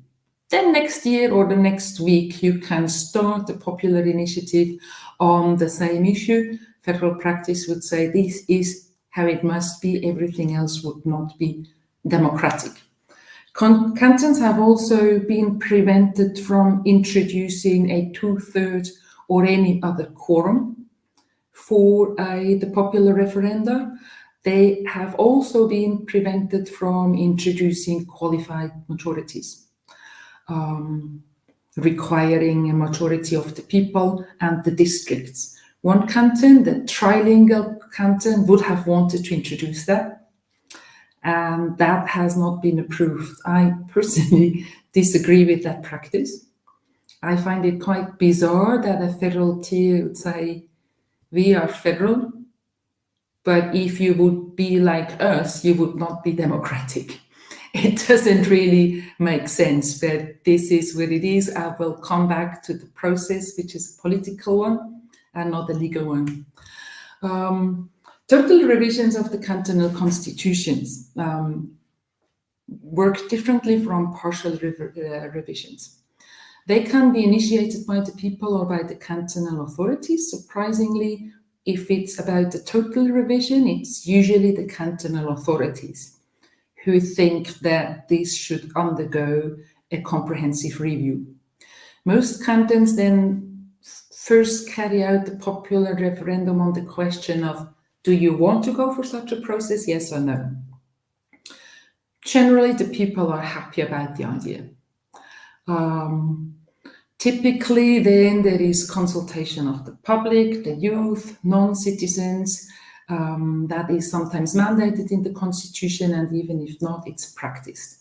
Then the final draft is adopted or rejected in a popular referendum. So typically 2 votes before a total revision comes into being on the cantonal level. It's quite interesting to see how cantons go about total revisions. Some cantonal populations have opted for a constitutional assembly. Others have mandated the cantonal parliament. The debate about choosing one or the other solution is quite the same debate that we would see on national levels. Should we have a constitutional assembly, a specialized body, not necessarily composed of politicians? It's more the idea of, let's bring in new people, let's be more inclusive. All these members of parliaments, they are vested interests, they do not want to go for innovation, and others cantons, probably more the conservatives, want to say, let's use all the know-how of parliaments, let's not go for a separate body. Some cantonal constitutions have norms on that, they provide answer. In Geneva, for instance, it's mandatory to have a separate constitutional assembly. In other cantons, it's mandatory to have parliament doing the draft. A last group of cantons, they use that first popular referendum, do you want a total revision, to also simultaneously answer that question. If yes, do you want a constitutional assembly or cantonal parliament? As a tendency, I would say more and more cantons opt for constitutional assemblies. Now let's look at the partial revisions. They are very common. I've mentioned on the federal level, we amend our constitutions all the time, and that is true for the cantons as well. They keep amending their constitution. These partial revisions can also be initiated by the people or by cantonal authorities. Here, the popular initiatives are a lot more frequent. Cantonal constitutions define the process, most importantly, the number of signatures necessary to request a partial revision. The number vary tremendously, and the numbers are not proportionate to the size of the population. It's just that some cantons have to decide to have a very open, flexible beginning of the process, and some are more limited. None of the cantons requires more than 10% of the people on that list of signatures. Partial revisions of the constitutions must obviously comply with overriding law. The same goes, by the way, for total revisions. What is interesting is that in most cantons that test whether a popular initiative does comply with overriding law or not, and that is a complex question. It's the entire federal and international law. In most cantons, parliaments do that review and declare popular initiatives valid or invalid. In Geneva and Vaud, in 2 cantons, it's even the government, the executive, which is competent to do that preventive control. The validity or non-validity decision of the cantonal authority, so typically the parliament, can be challenged before the Federal Supreme Court for violation of democratic rights. Such cases occur, several every year, just 2 that have been decided lately. In my canton, my university has created the Center for Islam Studies. A right-wing conservative party has initiated a popular initiative to amend the constitution prohibiting the university to have such a center. The parliament fortunately declared that popular initiative unconstitutional. The political party took it to the Federal Supreme Court. The Federal Supreme Court agreed with the decision. Such an initiative is invalid. Another example is from the canton of Basel. Canton of Basel had a popular initiative with the idea of introducing human rights for apes. It has been declared invalid by the cantonal parliament to say that that is not something we can do. And the Federal Supreme Court decided, yes, that's valid. There is space to broaden the reach or scope of human rights. As you can see, it has been rejected in 2022. Second stage of the process, federal approval. Cantonal constitutions and each and every norm which has been amended must requires federal approval. So when that process is done, cantonal governments have to submit the new constitution, more often the revised norm, for federal approval. And it is again here the Federal Assembly and not the judiciary, not the Federal Supreme Court, is mandated to apply that preventive conformity test. Practice will show that the Assembly is very hesitant to declare cantonal constitutional provisions null and void. It's not very motivating for the politicians to have that norm on the desk. You see that, you know that in the cantons they have just voted about it at least once. You just seem like a spoiler to say you can't do that. And the Federal Assembly officially says, we decide in dubio pro populo. If it's not totally outrageous, we'll just rubber stamp and approve it. So since 1848, all the total revisions have been approved. And of the thousands and thousands of partial revisions, only about 8 have not received the approval of the federal parliament. And it was not even for legal reasons, it was most often for political reasons. The problem with that political process is that the decision is binding on the courts. If a cantonal norm has received that federal guarantee, there is no abstract review. There is also a limitation of concrete review, because the Federal Supreme Court will say that it is bound by the decision of what is considered to be the highest institution, the Federal Assembly.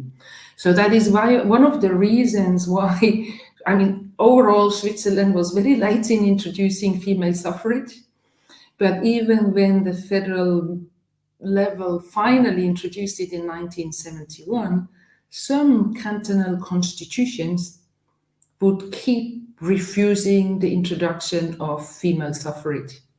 And obviously people were taking it to the Federal Supreme Court, and the Federal Supreme Court would say, but I'm really sorry, but this cantonal provision has basically the seal of the federal parliament. It has been approved and it is guaranteed as it is by the Federal Assembly. It was only in 1990 that the Federal Supreme Court said, now wait a second, when the federal parliament approved that cantonal norm, gender equality was not yet in the constitution, and the European Convention of Human Rights has not yet been adopted. So because the overriding law has changed so profoundly, we can now go for a new test, and did the test and came to the obvious conclusion that you cannot exclude females from vote. But we have other problematic cases, like the burqa, prohibition of the burqa has been introduced in some of the cantons. Cantons are an interesting testing field for political parties with an agenda. If you want to get your idea into the cantonal system of the country, it's quite a good idea to start in a canton, one canton most likely to accept and follow your political agenda. It's low-cost adventure, and you basically get the seal and the approval of the Federal Assembly. Such was the case for the burqa, where the Federal Assembly was just saying, well, they have it in France, it must be okay. And obviously you create a fact to say, if they have it, why not have it in other cantons? Why not even have it on the federal on the federal level? Similarity and differences. It's quite surprising that cantons are relatively free to have the institutions they want. There are still surprising similarities. All cantons have opted for a directly elected collegial government, as we would have it on the national tier.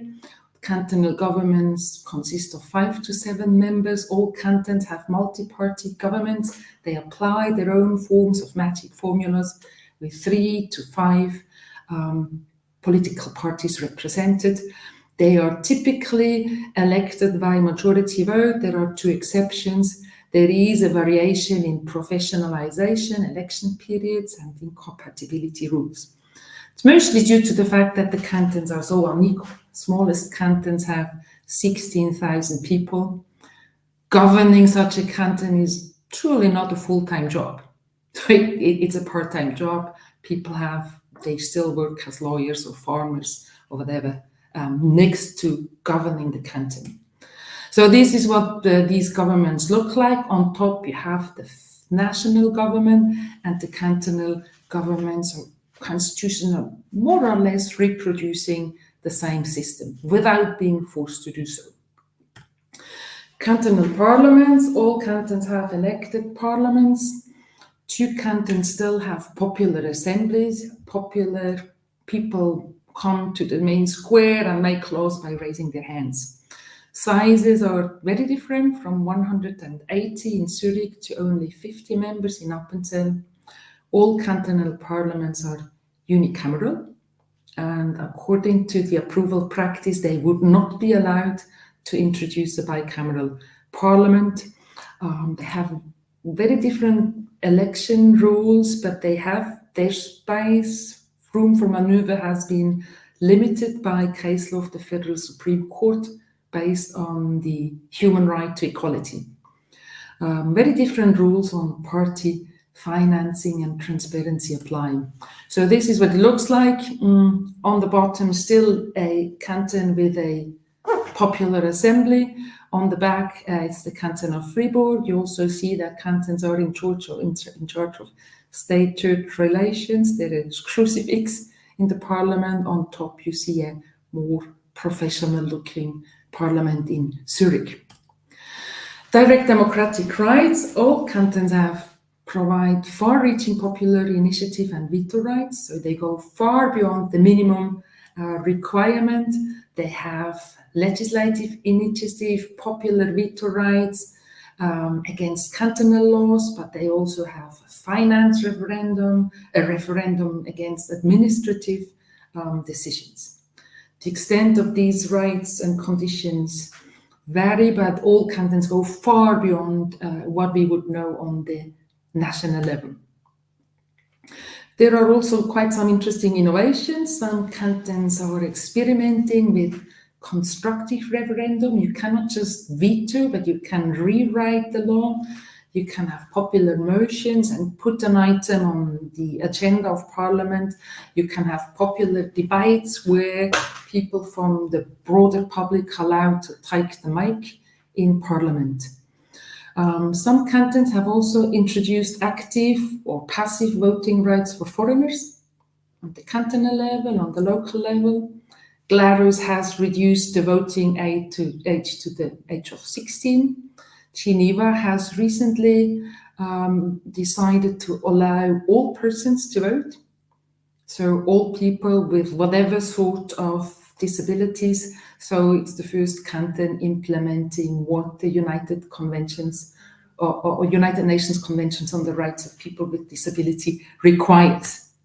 So this is just an impression. On the bottom, you see people just bringing in signatures for a cantonal referendum. To the right, it's a popular initiative. On the back, you see a campaign in a canton about the introduction of foreigner voting rights. And to the right, a picture of the canton of Geneva, where now all adult Swiss are allowed to vote. Decentralization, I think I will skip this to make sure that I do not run out of time. Come to the relevance of cantonal constitutions. So cantonal constitutions determine extremely important matters: the name of the canton, its institutions, procedures, tasks, also its linguistic regimes. Most cantons have decided to be monolingual: German, French, or Italian. 3 have decided to be bilingual. 1 has decided to be trilingual. They decide on the relations to its communes, scope and entrenchment of decentralization, and on the relations with their neighbors, not just neighboring cantons, even neighboring countries. They can do international relations. These constitutions are enforced by cantonal authorities and also by the Federal Supreme Court, and as we have seen, they are guaranteed by the federal authorities. But they are not really very relevant. Cantonal constitutional law is not taught regularly in any of the 10 Swiss law faculties. In some cantons, in some universities, it's an optional branch. I think one of the reasons is that most universities attract students from all over the country or from a number of cantons, so it's quite hard to teach cantonal law. There is also a scarcity of legal research, an amazing scarcity of legal research. There are a few books on cantonal law of Zurich and Bern, but for the smaller cantons, basically no research exists, and that has effects on the use of the constitution. Civil society actors, including political parties, very rarely even refer to the cantonal constitutions, even if it has just been totally revised and rewritten. There's few interest in cantonal constitutions in the media either. It has been slightly different until the total revision of the federal constitution, because then that constitution was still from the 19th century, fragmentary and full of gaps. And during that period, so up to the year 2000, the Federal Supreme Court had developed that practice to say we can fill gaps of the federal constitution if there is a constitutional reality in the cantons, if there is a Swiss consensus. And to find and identify that Swiss consensus, they would look into the cantonal constitution. Very similar to the process that we would see with the European Court of Human Rights. To develop the dynamic of human rights, the living tree, it is a bottom-up evolution. You look at what your entities have done, and that moves up and becomes the new broader consensus. Now, when in the year 2000, the federal constitution was totally rewritten, became a very comprehensive document and a full human rights catalog, that cantonal constitutions did not really matter so much anymore. So the question I want to raise at the very end, is there a new awakening? I think yes.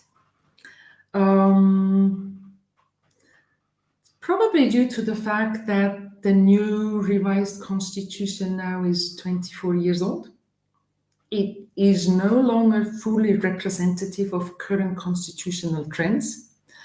So a number of cantonal innovations have already been introduced on the national level, but they have first been tested on the cantonal level. Party financing, rights for same-sex couples and the like have first been introduced in cantonal constitutions and later somehow produced the political energy to make a revision at the national level. If we have a glimpse at the future, I would think that we are likely to see more of that. Some cantonal innovations we are probably in a process of seeing new Swiss consensus emerging. One canton started to introduce the special rights of the elderly. They have not just children and youth, but also elderly. A number of cantons now have followed that trend, and I think it's likely that it will reach the national tier. The same goes for the right to a healthy environment. I think in the last 10 years, at least one canton per year has introduced it, but we see other rights like the right to daycare facilities, the right to a minimum salary. We've had a popular vote on the national level. It failed, but now cantons introduce it and more are following up. So to conclude, there is a multi-tier constitutional dialogue going on in the country.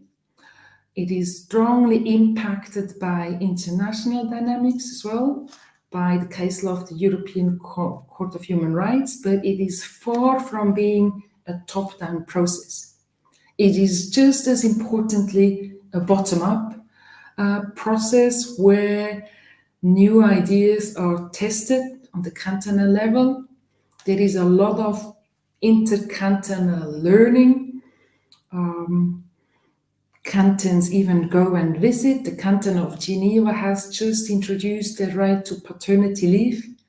Political parties in Bern and other cantons now are on pilgrimage to the canton of Geneva to say, how did you do it? We also want to get it. So there is a lot of learning going on, and with the idea of building a Swiss consensus, which will then become the new national consensus.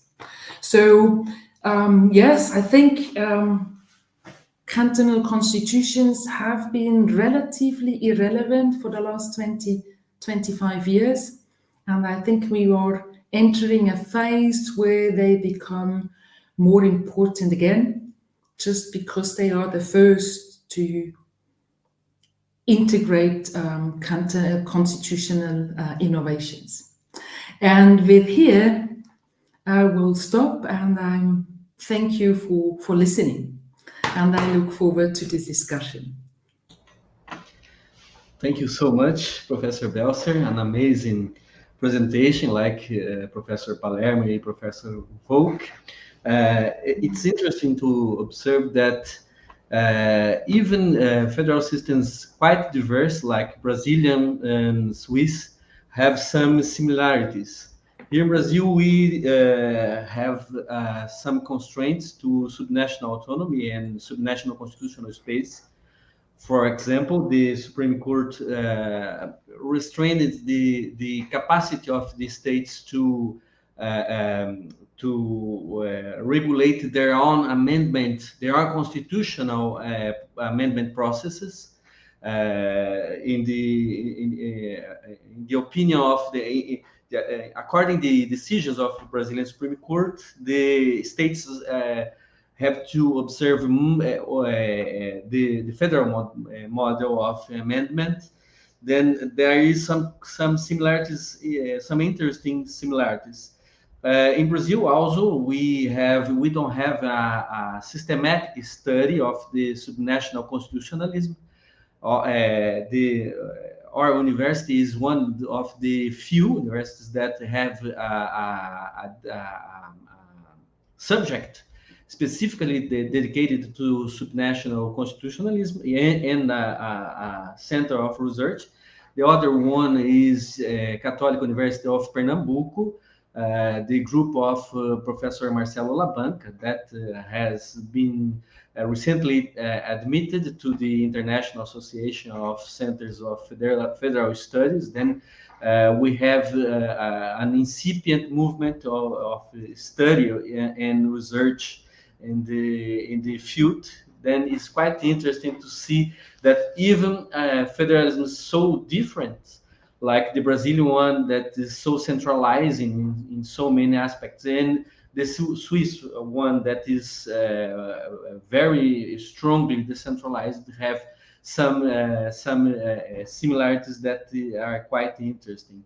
Thank you so much for your speech, and I think that we will start the discussion. I have a question to start, then I will make the questions of the students that are posting the questions in the chat. Professor Belser, do you think that there is some reason, some specific reason to those great similarities between the constitutional law of the different cantons, even in such a decentralized federal system like the Swiss one? Because this occurs in other systems also, like the American one. Bicameralism is in 49 of the 50 states, and so many traces are common. And if so, what's the role played by the processes of circulation of models or diffusion of constitutional norms between cantons, and on a horizontal diffusion of models, of constitutional models or institutions? Well, I don't know if I will express myself clearly, but what's the reason, in your opinion, of these similarities between the cantons in aspects like the unicameralism, for example? Well, thank you for that question. It is quite surprising that you're free to choose, and you choose what your neighbors have chosen. Not easy to answer the question. In a way, it's quite human. If you look at individuals, we see the same phenomenon. You're free to choose, but you're likely to prefer what others have preferred. So that is an effect that we see. Also, we should not forget that these cantons have been closely cooperating with each other long before the federation came into being. These cantons have been sitting in the same boat for more than 700 years. So they have been linked by alliances and treaties while they were writing and rewriting their constitutions. Also, we must not forget that these cantons are very small units. There is a lot of migration of ideas, obviously, but also of people. And I think these phenomena have increased the pressure for conformity. And I mean, there is quite a willingness to learn from each other. I mean, the Institute of Federalism, where I work, it has been created by the 26 cantons to improve intercantonal learning. The first mandate our institute had was to have a documentation of all cantonal laws. And we still have that. We have all the 27 legal systems of the country. And typically, I mean, now it's no longer necessary because everything is available online. But in the early days of the Institute, that would be a typical request. We want to revise our constitution. Can you tell us what all the other cantons have done? Are there any best practices? So they still do that. They just no longer need the Institute to provide that information. But even if you look at the documents, the messages, the preparatory work, there would almost always be a comparative study. We want to introduce the right to the environment. We first go and see what everyone else has done. Well, the fact that all the parliaments are unicameral, that is part of the federal requirements. The Federal Assembly would not approve a bicameral parliament, at least. That would be the historic practice. They would read this into the requirement of being in need of having a democratic constitution. By democratic, they read and understand majoritarian, which, as I mentioned, is quite bizarre, because the entire idea of Switzerland is not to be majoritarian. Cantons are. All cantons are, and that is a requirement, unitary states. Thank you, thank you. Another question that I think during your speech was there are double protection for fundamental rights. There are cantonal fundamental rights and federal federal fundamental rights. How is the decisions of the Supreme Court, the Swiss Supreme Court, if there is any, about the relationship between the two catalogs, the two Bill of Rights? Because this is a question problematic in Brazilian law, for example. There is no clear criteria to solve situations of conflict or even concurrence between federal and subnational fundamental rights. There are any cases already judged by the courts in Swiss about this issue, or how is the position of the literature, the doctrine about this? Again, that is a fascinating question, and it's hard to answer.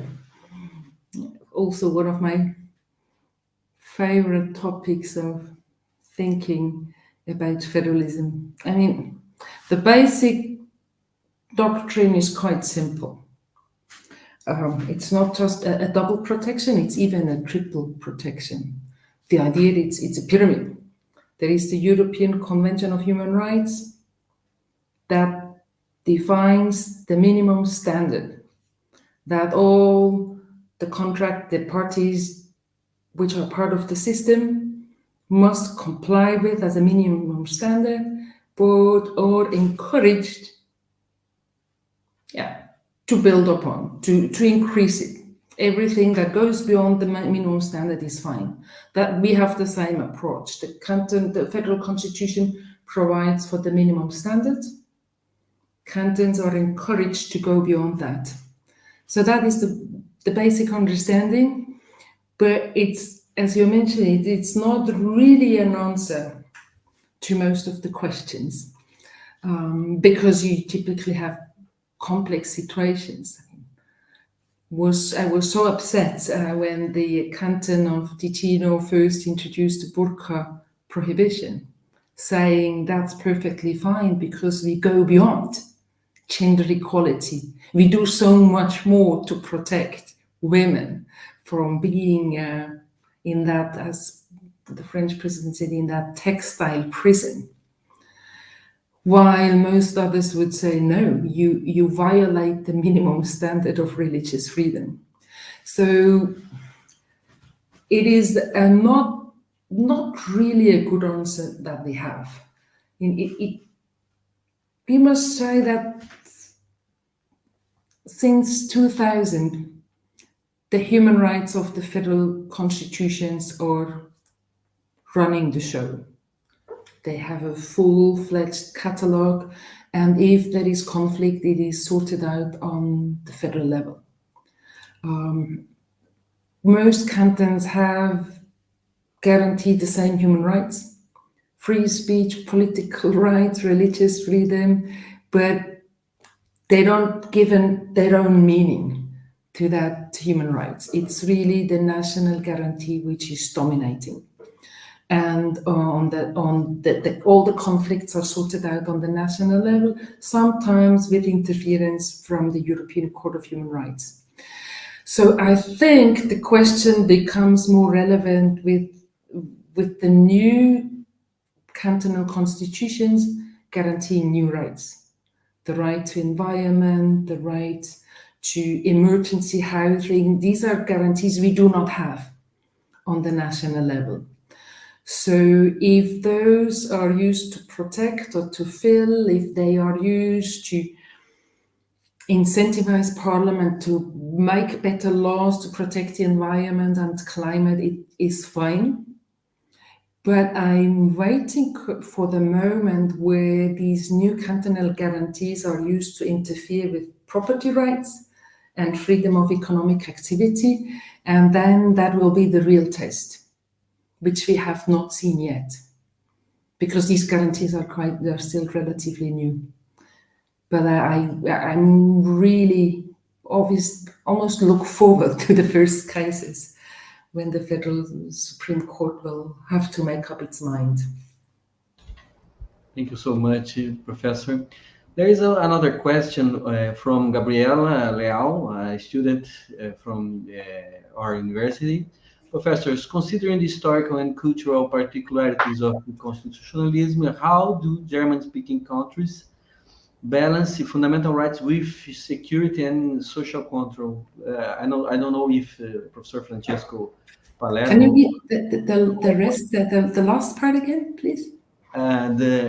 How do German-speaking countries balance fundamental rights with security and social control? I don't know if it's okay, it's clear the question, but there is a relation between those cultural and historical features and these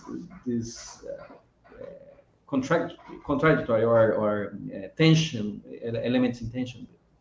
If any of the professors would like to respond, maybe Professor Jens or Professor Francesco.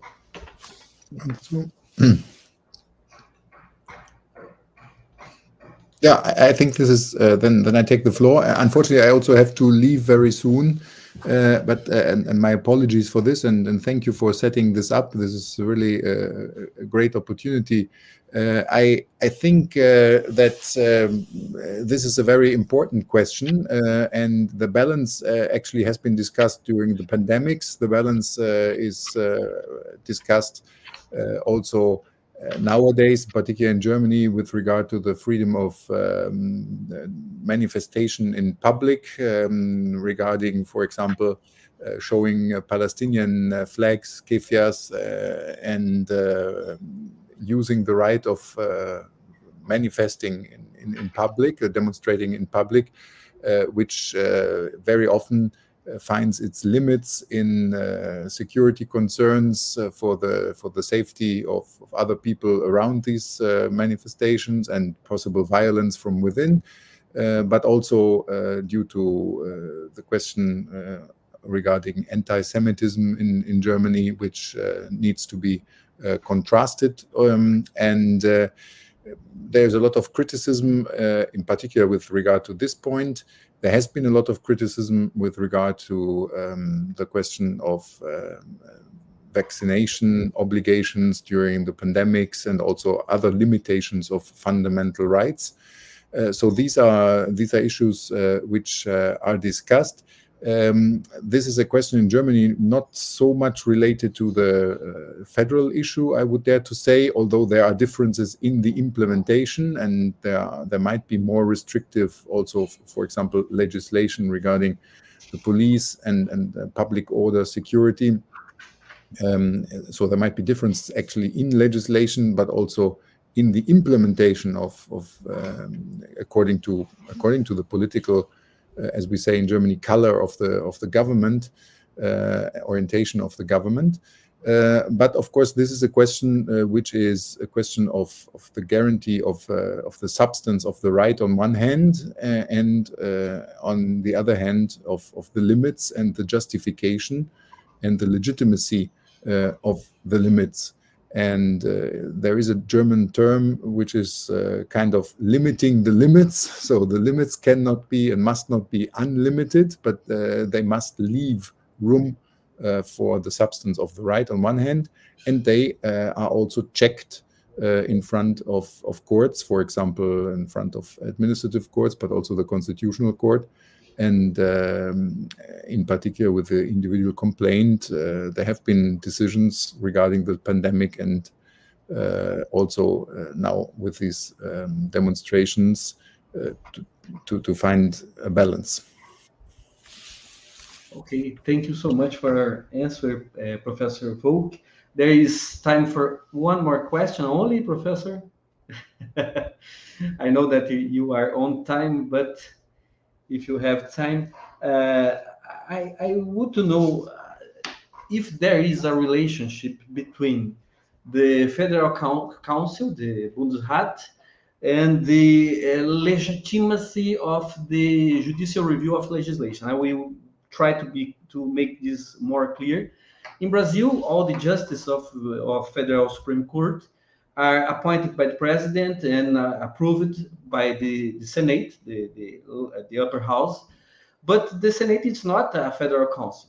Then there is some scholars that pointed a deficit of legitimation or of federal legitimacy of the Supreme Court in making the judicial review of subnational legislation. And the Brazilian Supreme Court has not a particular deference or a particular contention in making the judicial review of subnational law, even the subnational constitutional law. There are a lot of studies that demonstrates that the subnational legislation is nullified, is declared null and void with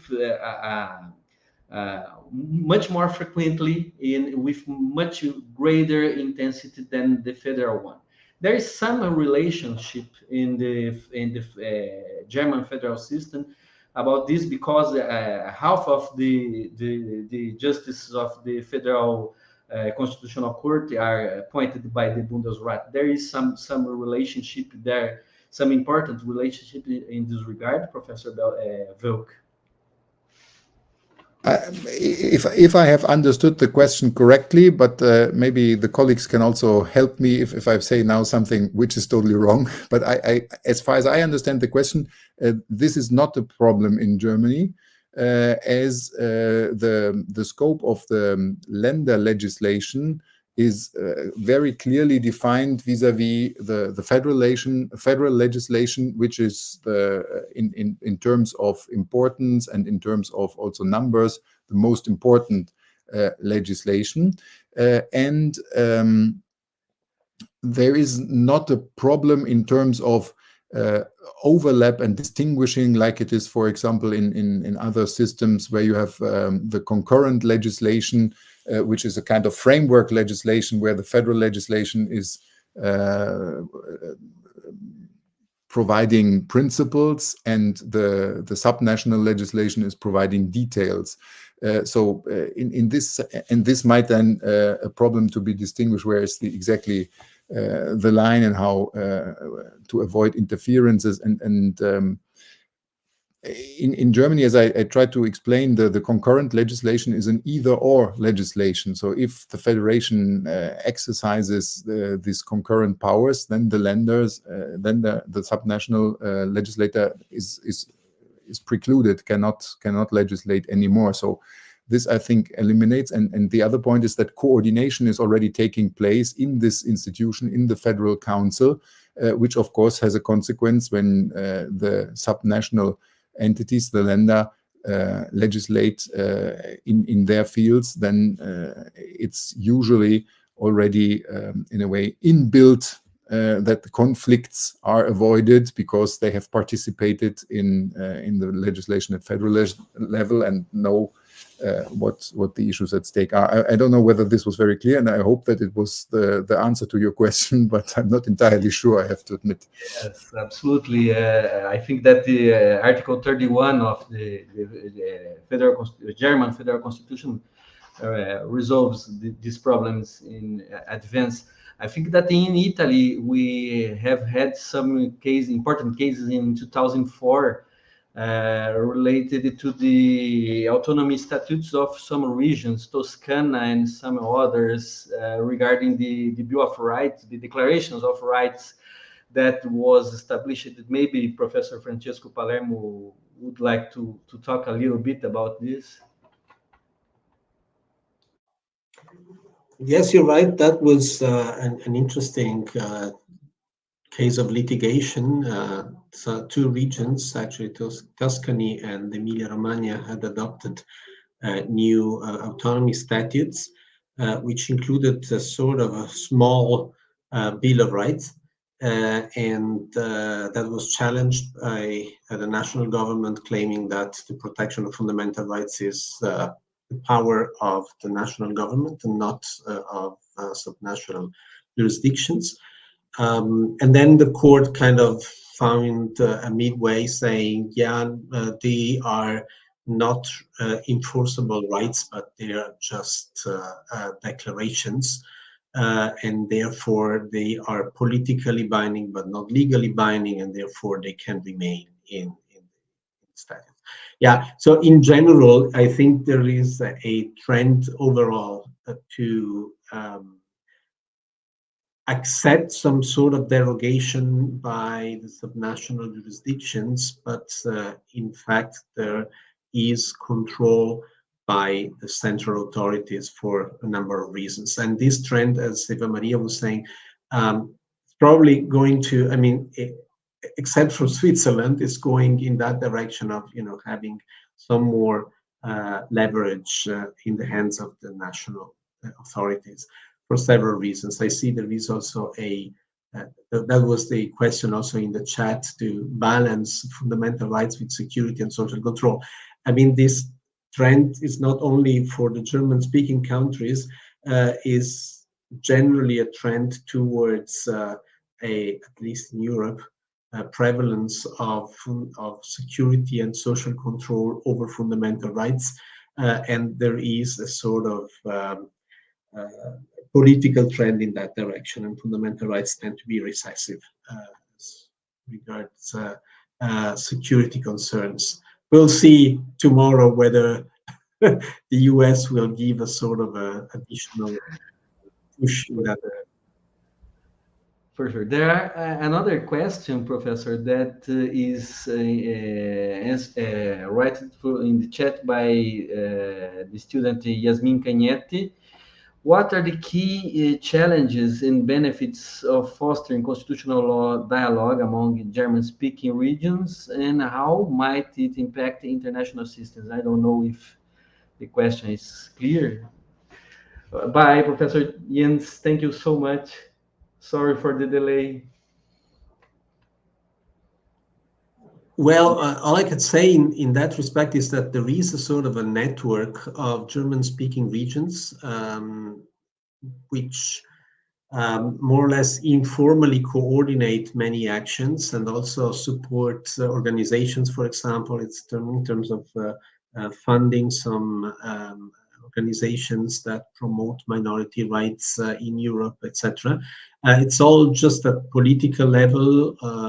There is no particular agreement that comes to my mind, especially among the regions I have mentioned, but the political contacts are frequent. And for example, yes, one thing was that when the German writing orthography was reformed some 20 years ago, so the writing and spelling system, the representatives of the German-speaking regions outside of the German-speaking countries were invited, and they also participated in this update of the orthography. So there are also some formal moments, but certainly informally there is a network. How they impact the national systems, I wouldn't say it impacts it very much. It's more like a grassroots network of regions. Thank you so much, Professor.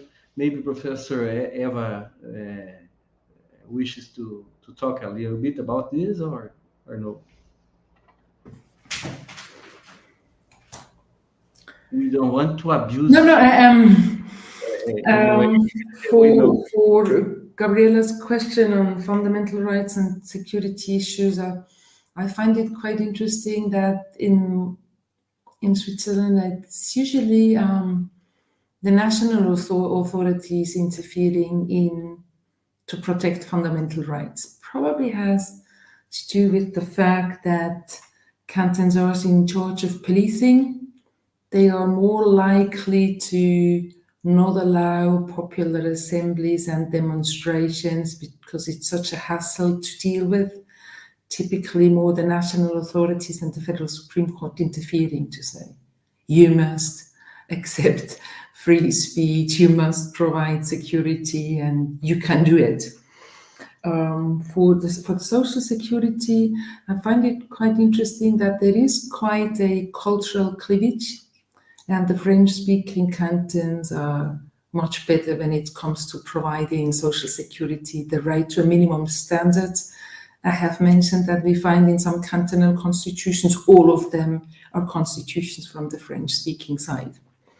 For Yasmin's questions about the cooperation and the learning, usually the Swiss cantons cooperate across the linguistic borders when it comes to cantonal issues. So the linguistic groups, they are very important when it comes to education, but otherwise we don't, it's frowned upon to cooperate within your linguistic bodies. You do it across the linguistic borders. But the interest in cooperating with Austrian or German subnational units is rather limited.